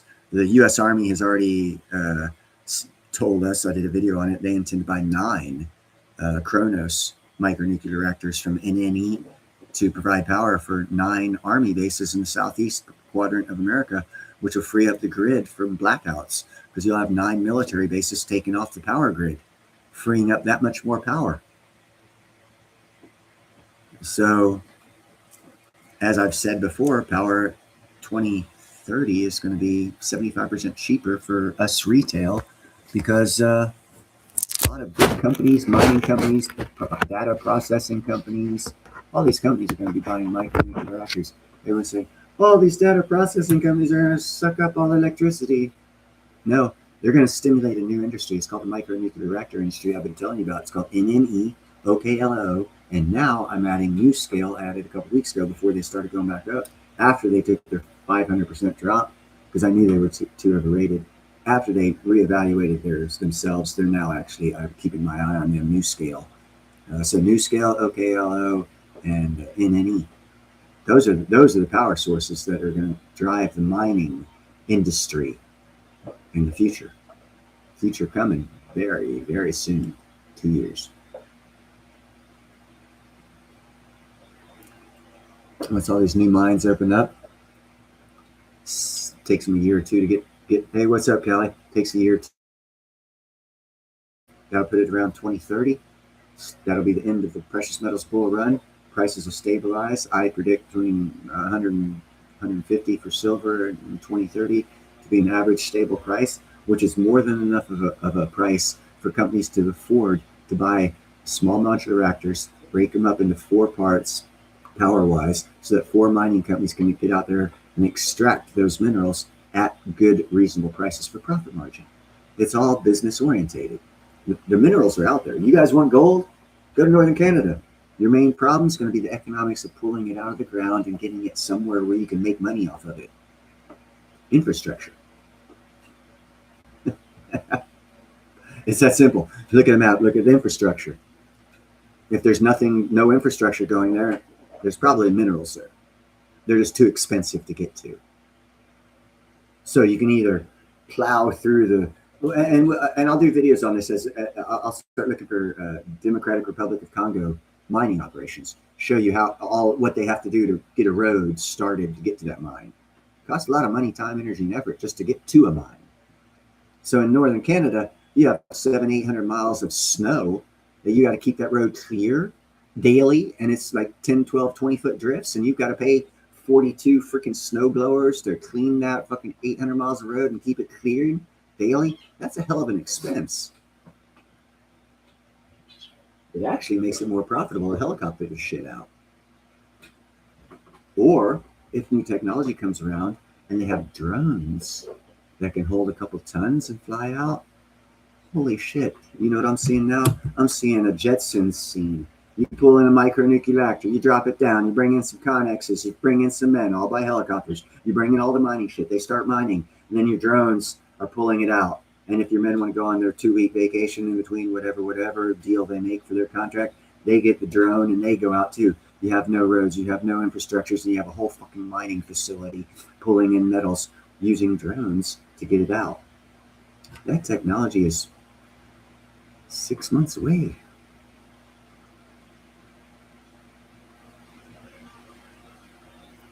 Buy it for 8 or oh god, Magic. How much are they asking?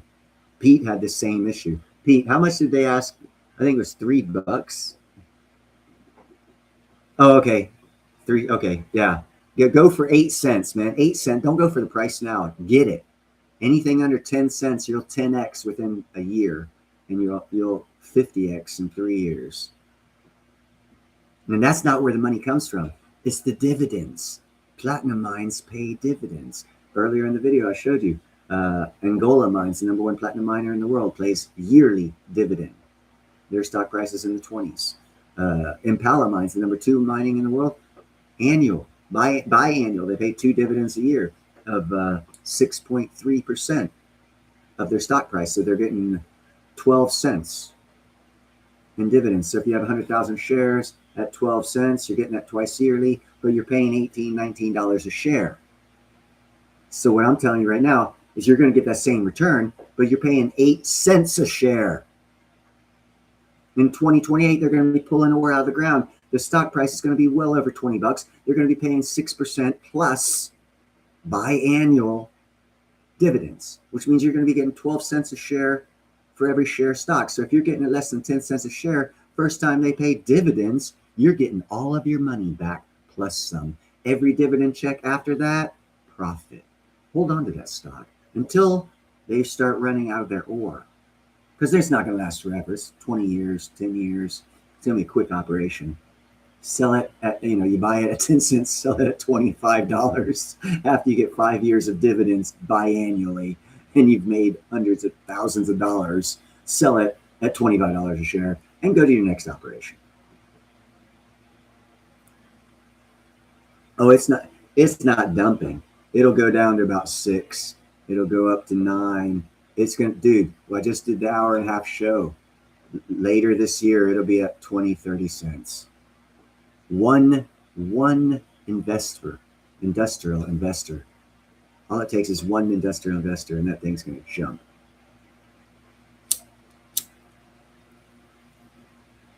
That's why if you look at that stock price, it was at 38 cents. Then all the investors got out. It fell down to the price it's at now because there's no industrial investors. One industrial investor, the market cap of that is $27 million. One industrial investor. Hell, one small miner could throw 20 million at that thing and double its market cap, which would take it from 8 to 16. And with the way this stock's looking and the way their investment's looking and what they're trying, I guarantee you by the end of the year, a couple industrial investors are going to look at that stock and that company and go, holy shit. They've only got 250 million shares. I want 25 million. That's only 10%.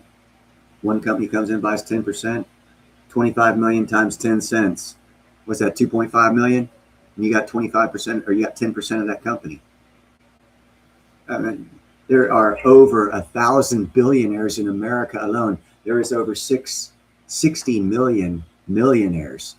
It's not going to take that long before one of them figures out that that's a good investment and they start reinvesting in it. Pete, which one? I got other people doing my investments, Callie. I don't do my own. Pete, Magic Moon, can you please tell Callie what exchange?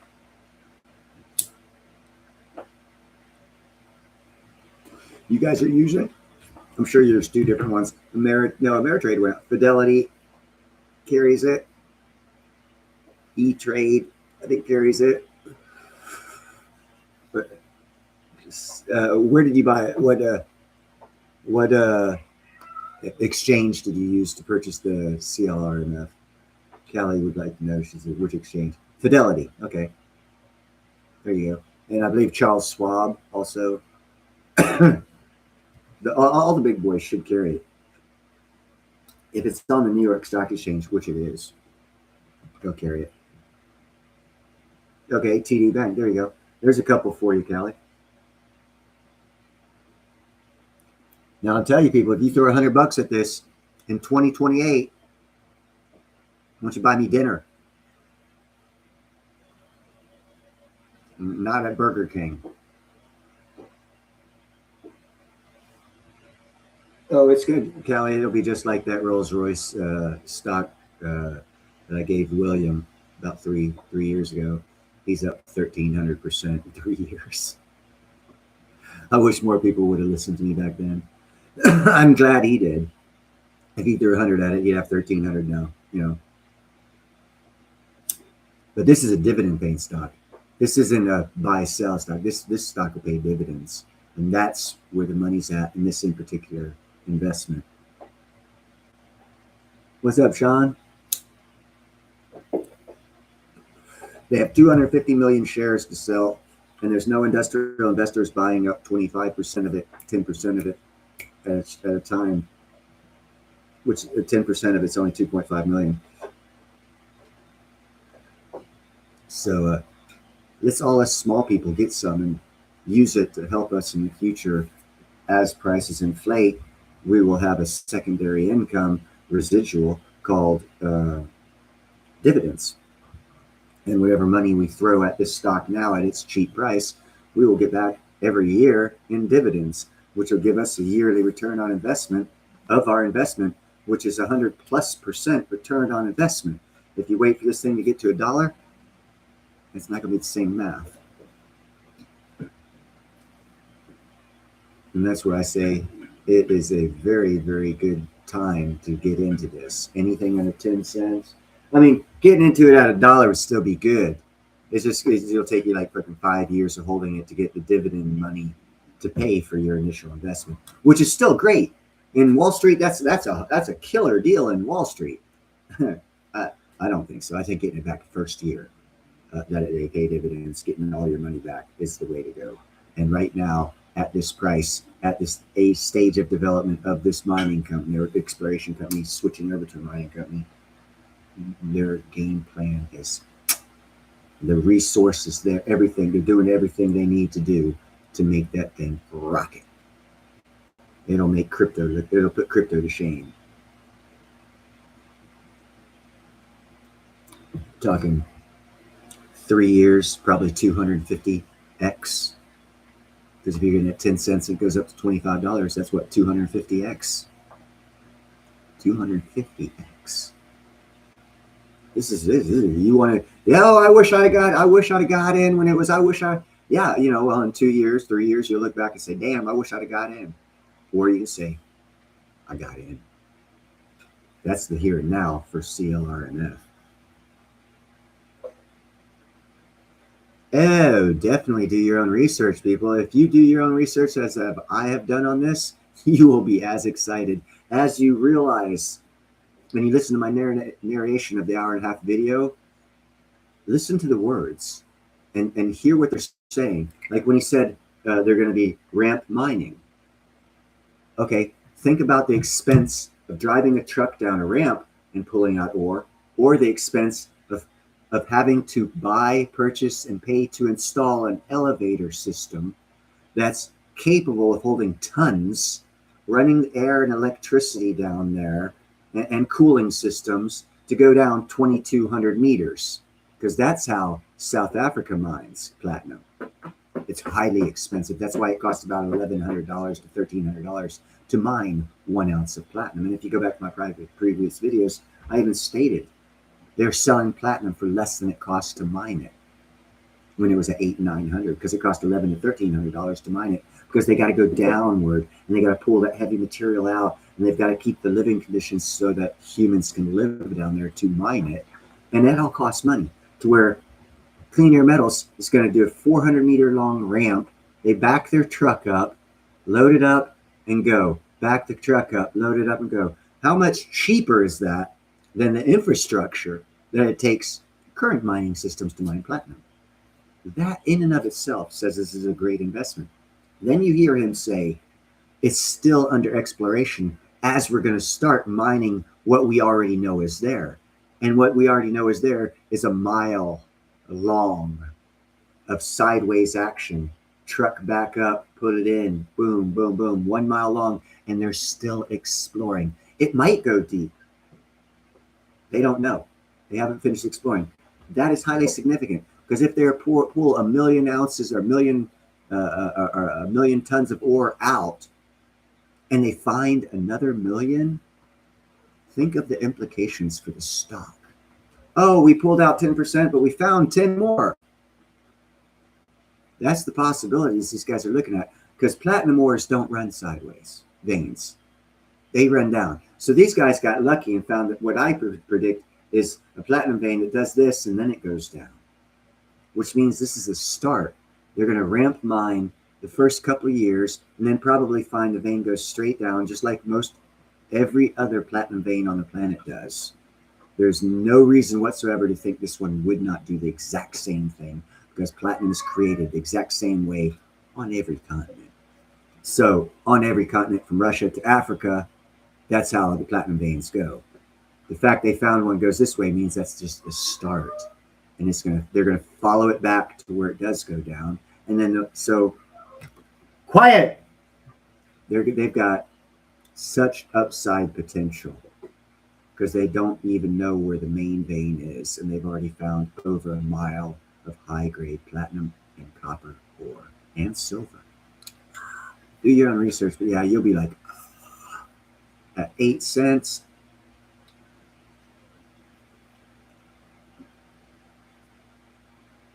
Exactly, Callie. That's exactly what I wish I would have. That's what I've been telling people. My very first video, I didn't know about crystallized osmium. My saying was buy silver and platinum.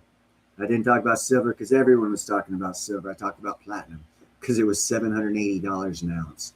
$780 an ounce. Wow. It's 27. It's gone up $2,000 in 3 years.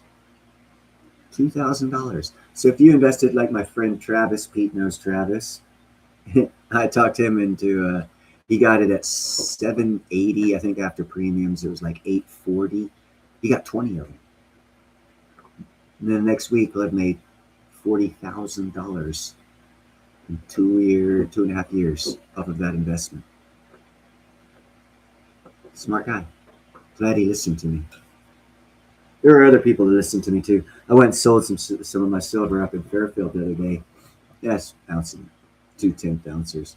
And I was talking to the guy, and he actually stopped and listened to me and started asking questions about platinum, because I was informing him of so much. And his business was a gold and silver buyer and seller of coin and gold and silver. And he took my email address and my YouTube video's name and said, I'm going to be watching you. One reason why I'm doing this show is to let people know how much I actually do know about platinum.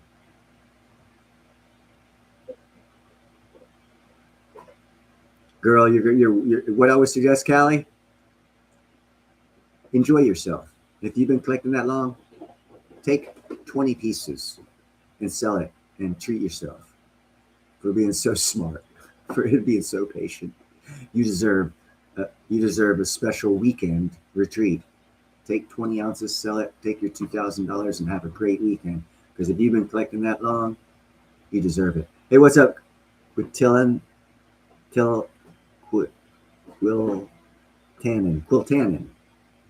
Sorry, eyes aren't that good.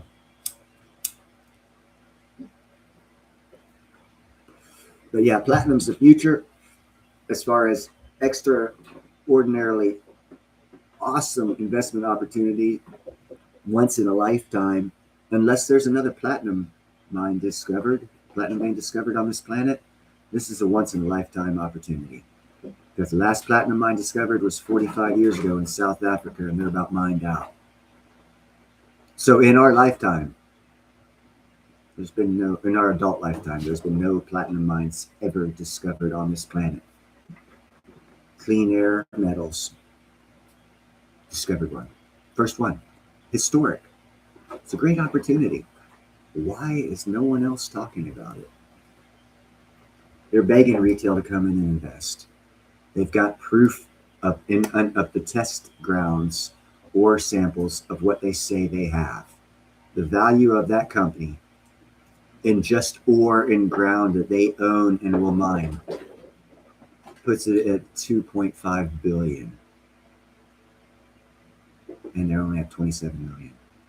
I have never seen such a great opportunity. But then again, one has never been presented as there is right now with Clean Air Metals. You know, and that's why I'm trying to virtually slap everyone. Take $100 damn and look at this stock, do your own research and throw $100 at this damn stock. In 2 years, buy me dinner and thank me, because you'll have a residual income that's sizable. Just wait. 6%. What's 6% at $20? $1.20? So if you have 100,000 shares at $1.20 and you're getting that twice a year, is that worth a $100 investment? That's what you can get. History's there. Look at Impala and Angola mines, the number 1 and 2 platinum miner on the planet. Clean Air Metals. Look at the physical charts and historic documentation of Angola and Impala mines. The first year they mined, second year they mined, and look at what historically happens. Take those numbers of the percentage of ore per ton, and then look at Clean Air Metals. It takes a little research. I already did it. I saved you about 50 hours. Okay, do your own research, waste 50, 70 hours. Do your own research and find out the ore content of Clean Air Metals. And you will be able to get a very good estimation of what the first year of their stock is going to look like when they pull ore out of the ground, compared to Angola's first year and Impala Mine's first year. And then look at how Impala and Angola mined. They had to go straight down. Look at Clean Air Metals. They have to go sideways. And in calculating how less expensive it'll be to mine it for a profit margin. That profit margin is great for them and for everyone who holds that stock, which means that stock should do theoretically better than Impala Mines and Angola Mines their first year. So if you do the research and you see that, you'll see that the first year of both those stocks was at $3. You're getting it at 10 cents. They haven't started mining yet. Once they do, it'll be about no less than $3. That's going to 30x your money. Now they're at $20 and $21. That's 200x your money.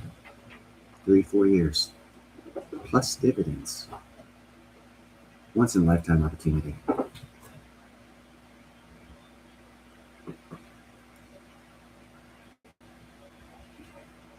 And 2,000 carat, that will do you justice, because if you get 6% at 2,000, let's just do 1,000 shares, just for math. We'll double it after I come up with the information.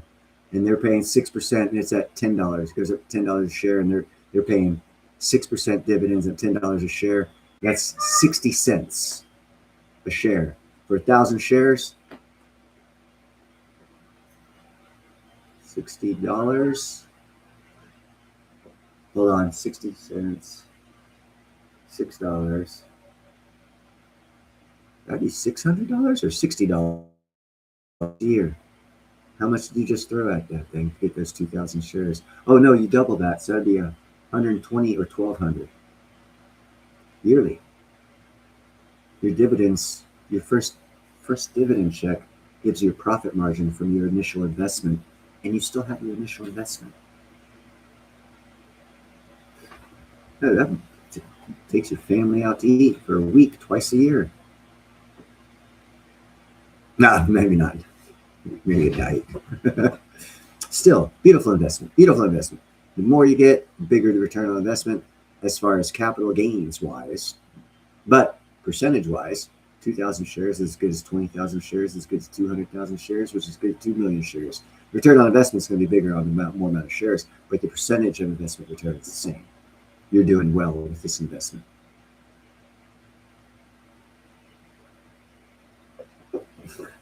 Callie, you're a smart lady. You are a smart lady. Yeah. At one point in time, the platinum to silver ratio was 120 to 1. It's now like 28 to 1. It's a fucking sweet ratio to play. Especially if it's going back to traditional prices, which it will. It'll go back to about 60 to 1. So yeah, you get free platinum, especially right now. I've been talking to people about that. Yeah, you basically made free platinum by doing a silver to platinum change. The people who took gold, a year ago, you could have had 1 ounce of gold would have got you 3 ounces of platinum. Now, today, 1 ounce of gold will get you 1 3/4 ounce of platinum. That means you could almost take if 1 year ago, if you had taken a 1 ounce of gold and got 3 ounces of platinum, you could take those 3 ounces of platinum and almost get 2 ounces of gold. Arbitrage your own investment.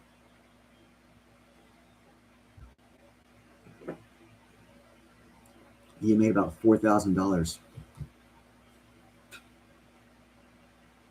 Yeah, if you learn how to work the ratios and you see what time in history we're in to play the ratios, gold runs, silver and platinum sprint. Platinum added $500 in 2 days. Look at silver. Looks like they're starting to sprint. Gold's already gone up 400%, 300%. Silver's gone up about as much. So has platinum, but they're not sprinting, and they always go further than gold, then pull back.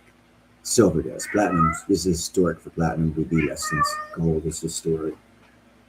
Back in 1933, after the reset value of gold to $33 an ounce, platinum was still $40 an ounce.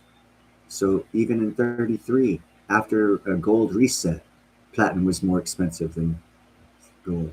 Only up until 2012, after South Africa joined BRICS and gave control over their economy to China, did platinum start falling in price. That's ending.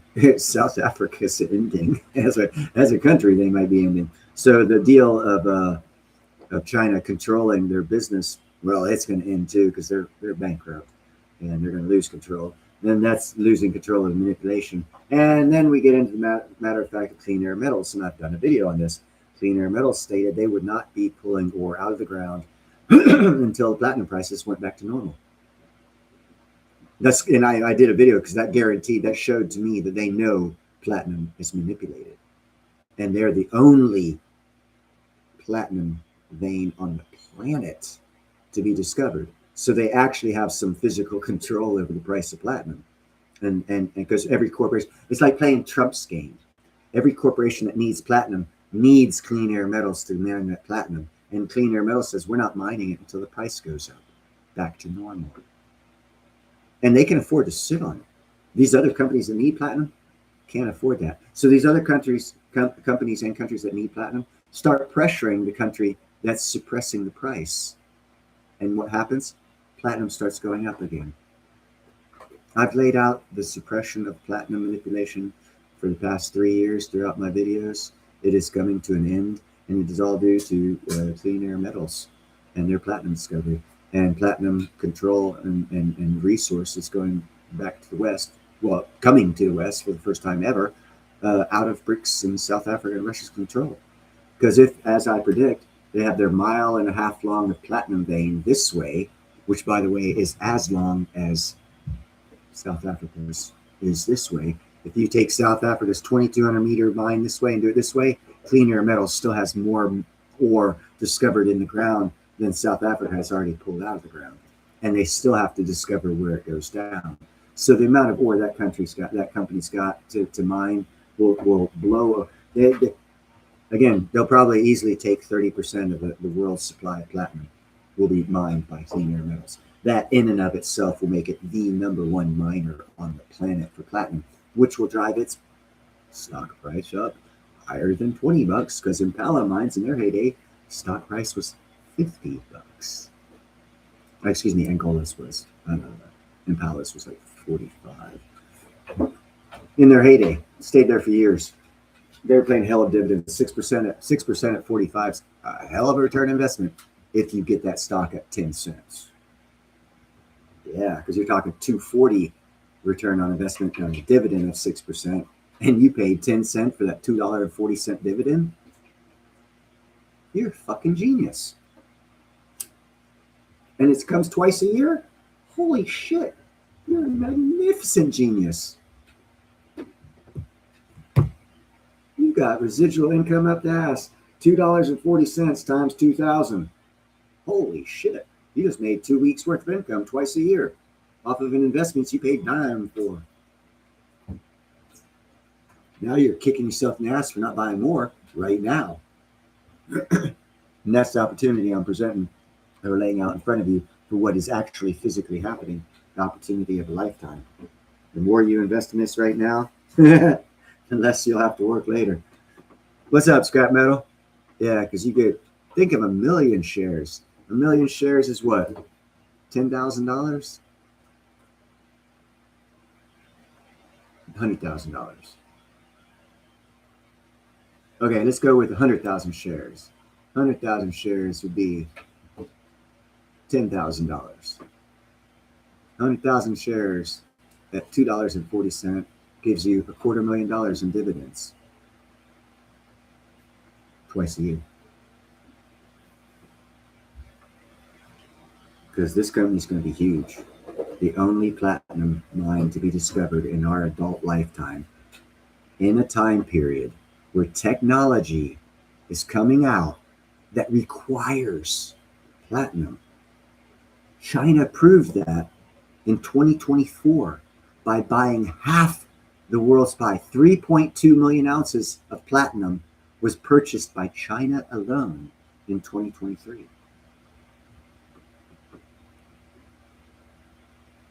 I've been laying it out for years, for 3 years. It's coming to fruition. Platinum price is going up, and this in particular, new, only one ever in our lifetime platinum mine or minor. They're actually an explorer right now. They're converting. We're even getting into them before they become a miner. We know they're going to be the only new mining company in the world, and they're not even there yet. They're still doing the paperwork to get there, and you can buy the stock. Talk about getting in early.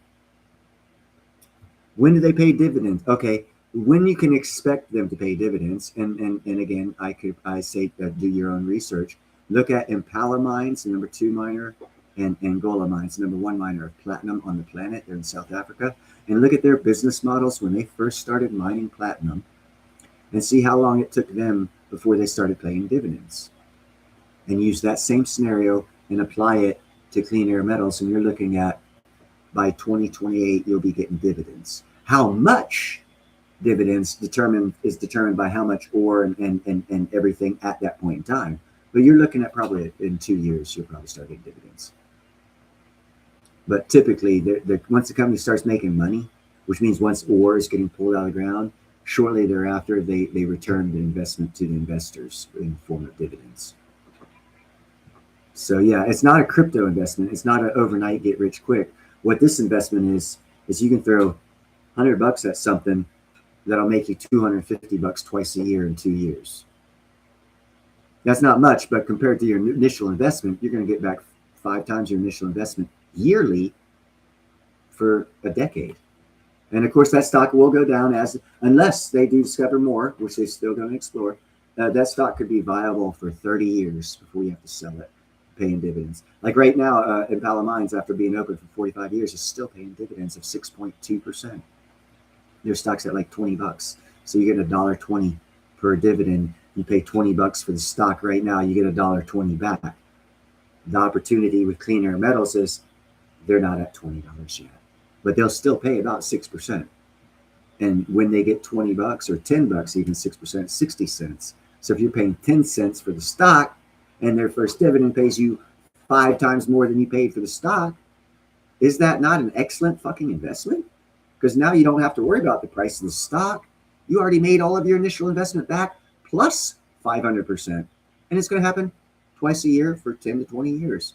Who gives a fuck about the stock price? At that point in time, all you do is you look at in 15 years or 20 years, or you look at how far along they've gone in mining and how close they are to mining out their vein.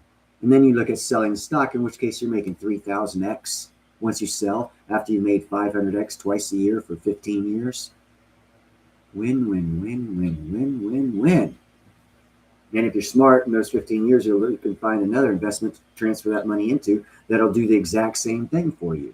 I say, look at, since what's going on with Venezuela and Colombia, I'm thinking, since I've already done a lot of research on Colombia and ain't nothing happening in the Darien Gap, you walk in the Darien Gap, you ain't walking out. They'll kill you. It's been not even the Colombian military goes there.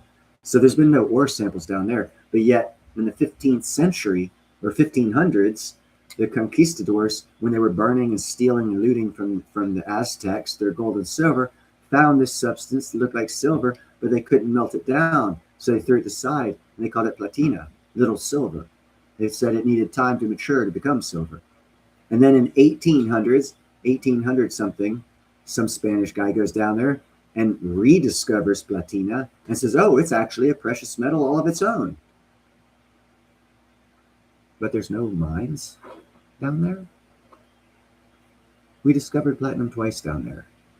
The Hispanics, Spanish, not the white colonial assholes, but the Hispanics, Spanish, Portuguese, conquistadors, discovered platinum in Central America, northern Central America, in the Colombia, northern Peru area. Tons of it. And there's no platinum mine down there. But what is down there is drug dealers control a lot of the mountain range called the Darien Gap. Okay, so we know historically on 2 historical events, they found platinum down there. Very historic events. Actually, naming of platinum was a historical event, but yet there's no platinum vein down there. Okay, now we look at northern Canada. I already know for a fact my friend's son went up there and drilled in 20-foot snowdrifts where no houses are for 1,000 miles, and he got core samples. We know where the shit's at, but we haven't done that for the Darien Gap, where we know in history twice it's been reported there's platinum down there. Why are we not in the Darien Gap? Oh, drug dealers kill people. Hold on, wait. You mean like president of Venezuela, drug dealer who controls things and keeps other people out while he takes all the money for himself type thing? So again, we go back to world powers going, no, we need platinum. That drug dealer's got to go because we need to get industry in there to do mining and exploration because this world needs more platinum. So that means the whole world economy states, and they're not going to tell you this publicly, states we need in there for this resource that we know is there that no one's talking about because we need to do a structural change of the economies and governments down there to get in there. So expect more shit to happen down in Colombia and Venezuela geopolitically until America and other Western countries can get in there to find out what resources are needed for the world to keep our technological advances that we have, which is platinum is needed for. So that's my my future look to where platinum is going to be found in the future. That is going to be on the Chilean coastline. The geology is similar to South Africa. And again, if you look at metals, you look at geology. You got a volcano on this side of the world, you got a volcano on this side of the world. This volcano is old, this volcano is old. This volcano produces diamonds. Okay, let's look for that kind of volcano. Oh, there's one over here on this side of the world. Oh, it produces diamonds too. That's how De Beers lost control, 80 years of control of diamonds. Because in South Africa, they thought that was the only old volcano that produced diamonds.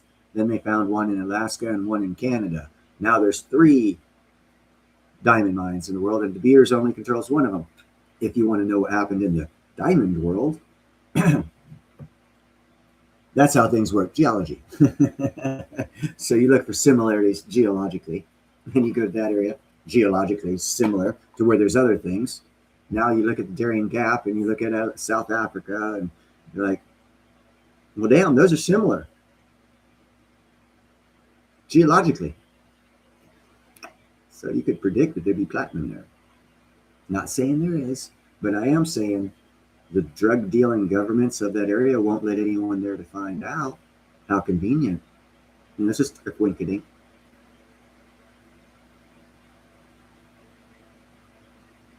Yeah, you reinvest the dividends. You do all kinds of things with dividends. It depends on your age at the time and how well you've done in life. If you're older, 40s, 50s, and you don't have a good retirement, Social Security is not going to be there for you. You're going to live off dividends, bro. If you're getting $2,500 in twice a year off of dividends of a good investment you made, it's probably going for that month's bills, and it'll cover 1/6 of your yearly bills, which still will ease your life out. If you're done better like me and have a retirement through a union, and fixing to be 58, so I might be able to get some Social Security, maybe. I won't work. I won't need that money as much, so I will be able to reinvest. If I'm already own a house, kids are already paid through college, already paid off, no debt, and I'm investing in it, yeah, I would take that money and reinvest the dividends and reinvest it. It all depends on the individual and what time in life and their life scenario is. But in any and all of those conditions, having dividend payments coming in is beneficial. And if you can get the dividend payments to be more than your initial investment, which in this in particular scenario, first one I've ever seen ever, you can do. What's stopping you? Do your own research, find out I'm right. Look at all my videos to find out how many times I've been right, and invest in it and help yourself. And then buy me dinner in 2 years. Or send me a Christmas card and thank me. Christmas card would be cheaper. Probably costs less than $5. You'll make more than that in dividends. I don't care. I just want to see a lot of people get themselves more financially stable for the future, so that you have less concern and you can be more kind, helpful, and grateful to others, because you're not in such bad a financial shape. Because everyone who gets in bad financial shapes becomes less kind, helpful, and grateful. You become more stingy, more asshole-ish, more me, I need to save me. So the more people that invest in this and get that return on investments, the less they'll be in that position, and the more they'll be able to help others, which will put less people in that position, which will help all of us. That's my goal. I would love to see each and every one of you who invest in this or looks at it to get some friends to do it too, so you can help them help themselves, so you don't have to help them, so then you can concern yourself with helping someone else because you already helped someone else. And we all, we have a short time, not a lot of time to invest in this before it starts going cuckoo for Cocoa Puffs nuts. They are fast tracking. They're every bit of everything this company is doing paperwork wise to convert from a research and an exploration company to a mining company. They are fast tracking while still doing exploration. Again, do your own research. It'll take you a couple weeks, because about 50 hours worth of research when I got into it. And I know no one's going to put 8 hours a day, 5 days a week in researching. But do your own research on it. Look at this. This is a once-in-a-lifetime opportunity to solidify a little bit extra wealth for you in the future, a couple of years, not that far in the future, plus gain value in the actual stock itself, which you could do. I do not suggest anyone leverage anything. I think that's what gets us in problems, is the leveraging. Own a certain level of assets, have a certain base that's 100% owned, and then solidify that under some sort of LLC or something that can't be taken from you. Then play the game of leveraging to where even if you lose your ass, you still own a certain level. So that way you can keep and having dividends coming can keep you at that certain level of income throughout your life, no matter what speculative shit you got going on. Exactly, Magic. I mean, if you only, like, say you only get 10,000 shares, that's $1,000. It pays 6% is at $10. That's still $600 twice a year. That's a chunk of change, and that'll feed your family. $600 to take care of me for 2 months, single. So for me, that'll take care of 1/3 of my food expense for the year, off of one investment. For years, it'll take care of 1/3 of my food expense. Wow. Little things like that are big. Now, if I invest more, I get more out of it. If I get 100,000 shares, and the likelihood of me being able to do so at 10 cents or less a share is a lot greater than at $1 a share. Because at $1 a share, I'd have to throw $100,000 at it. At 10 cents a share, I only got to throw 10 cents, $10,000 at it. Yeah, that's a lot of money. 1,000 will get you 1,000 shares. Something like that. I've been smoking hot. My brain's not right. I wanted to bring you this opportunity. My numbers aren't right now. I'm stoned. Sorry. Do your own math. Do your own research. And, you know, if you're in a good enough position to give it away, tithing is always a good thing. Tithing is always a good thing. So yeah, you could, man, if you're in a position where you could use all of your dividend money as tithing, wow, think of the blessings you receive, you know, if you're in that good a spot. I'm looking at it from a spot, well,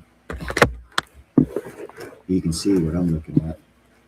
I'm not that well off right now. The past 5 years haven't been kind to me. Lost my business, had to go through all my retirement, fucking all kinds of shit's happened.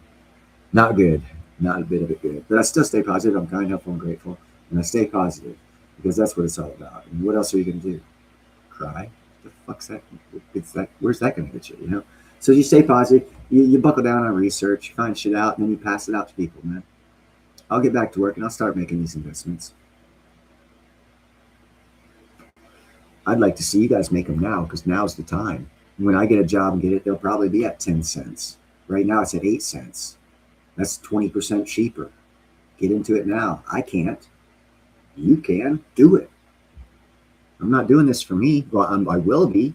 I'm doing all this information I'm gathering for me, but I can't take advantage of it. So why not spread the information I spent a lot of time learning?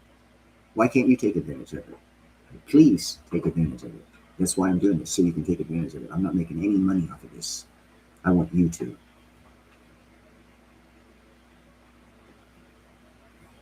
I want everyone here, all 6 of you, to in 2 years say, damn, I'm getting a fucking house payment a year for free in dividends.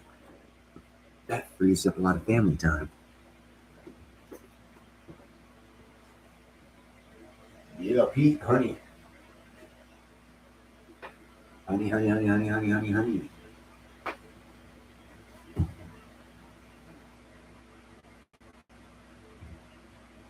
And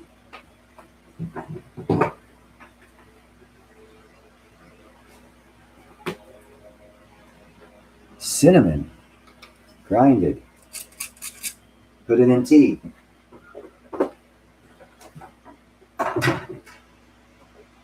Research the health benefits of honey and cinnamon in your body.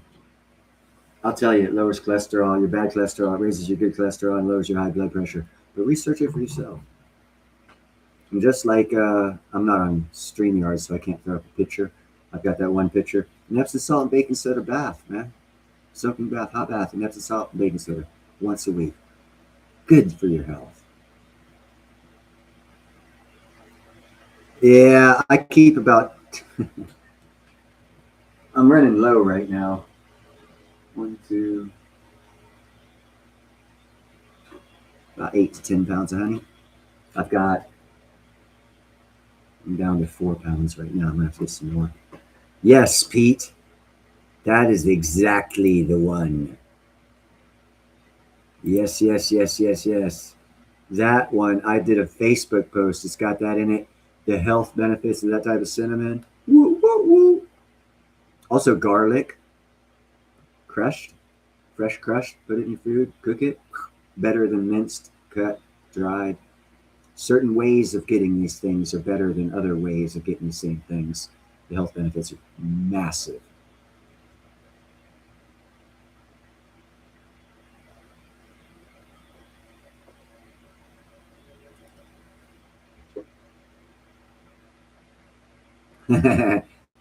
Pete got himself about 40 baby goats or sheep. He's being daddy right now to all no, there's 20 of them, isn't it? 20? Yeah, 18 new babies.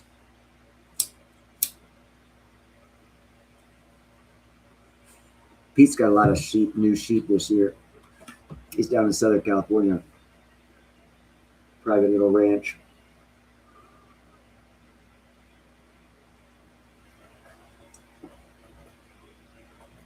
Oh shit, son, that's his hobby. Pete's got so much shit going on. I'm trying to get him to stop doing shit so he can do more work for me.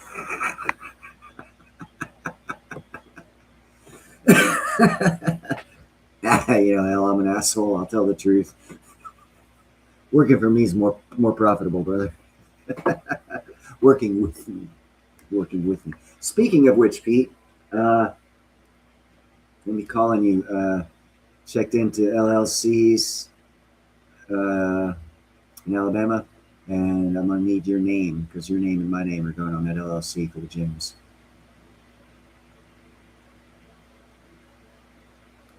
Way me paying you for all the damn hard work you're doing. And also maybe speed me up a little bit. What do we call this? A virtual kick in the butt. Get the move on. No, I can't do nothing with it. I don't have the money to get the gold right now, so I won't be able to do anything till probably mid-February. Yeah, it'll work out.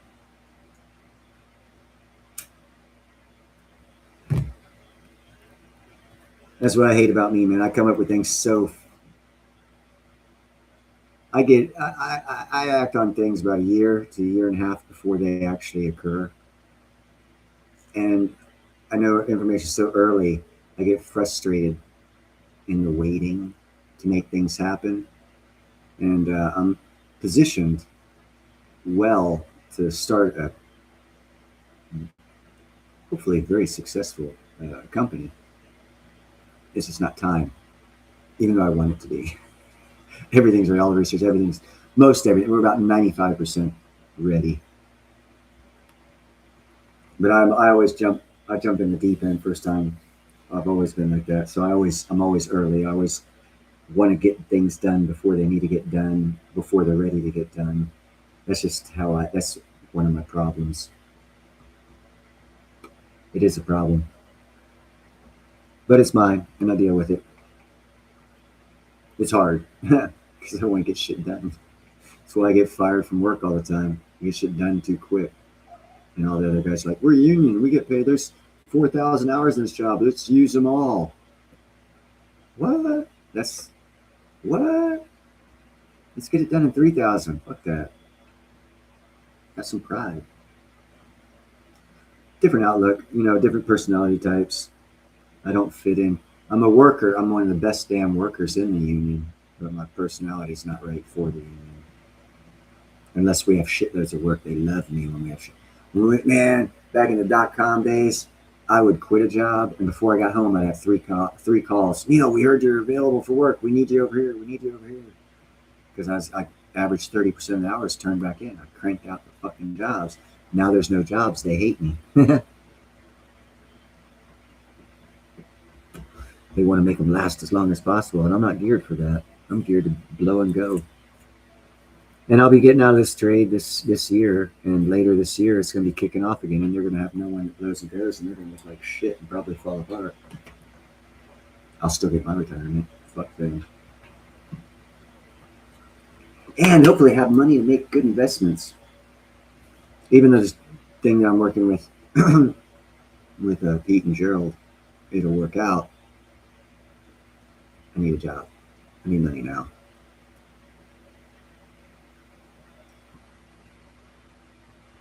But it'll all work out. It'll work out real well. I just want to work it. I want it to work out better than real well.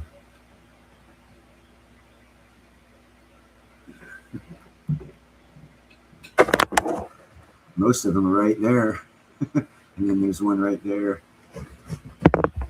I just got to throw them in.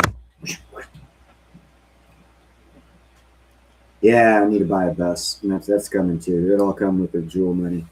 That's why I need to make some money first, about $100,000. Nah, not even that. 50,000. I'll get the bus, cat set up, everything ready, moved.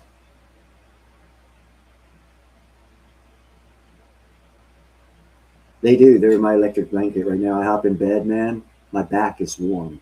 My friend is warm because they're 101 degrees each one of those cats. Each you get 15 of them on a bed. The whole bed's a 101-degree furnace. Actually warms up the whole room. This winter has been a lot easier on temperature. That's why I think it was at the Great Mall of the North. Here's some trivial information for y'all. The Great Mall of the North, I think it's in Michigan, somewhere in the cold area, doesn't have heat. There's enough humans that entered that mall that the ambient temperature of 98.6 degrees for every human, the ambient heat got that whole, the Great Mall of America is what it's called. I watched a documentary on it. That's bored. Yeah, the whole mall is heated by human body heat. But anyhow, been going for 3 hours. I do hope you guys go back to the beginning and watch this Clean Air Metals information with my narration over it, pointing out different things that needed to be pointed out that he did not point out. It is investment, in my personal opinion, the best investment opportunity for stocks and mining companies. That's not a mining company yet, the paperwork, but they're ramming through the paperwork. And as they're mining, they're still going to be exploring the vein that they're mining. They've already got 1.5 miles platinum vein. Running sideways. Every platinum vein in the world runs like this. So as it gets deeper going sideways, they'll find where it goes down, and they'll probably go down 200 meters, 2,000 meters, and they'll go to a traditional rock style hardcore mining, still being a platinum mining company, still paying dividends. But they're going to be the #1 platinum mining company in the world within 5 years. And the reason why in 5 years, because you got to look at their competition. Angola Mines, the #1 platinum mining in the world. Impala Mines, #2 platinum miner in the world.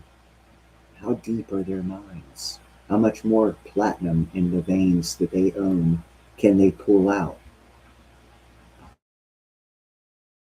You can't go much more than 2,400 meters, man, and you're killing people from the heat. It becomes, I don't know, maybe if platinum goes up to like $12,000, they might be able, because they'll spend probably $4,000 an ounce cooling and pulling cool air run down to 2,400 meters and pulling the ore up from 1 mile under the ground. The heat down there, damn near unbearable for humans. So, but if the platinum goes like $12,000, they'll be able to afford to air conditioner it at great fucking thousands of dollars an ounce expense to continue mining. But still, having said that, Clean Air Metals is going to be mining sideways with absolutely zero of those expenses, meaning the profit margin for that mining company over the other mining companies, 10x, which means you want to be invested in Clean Air Metals.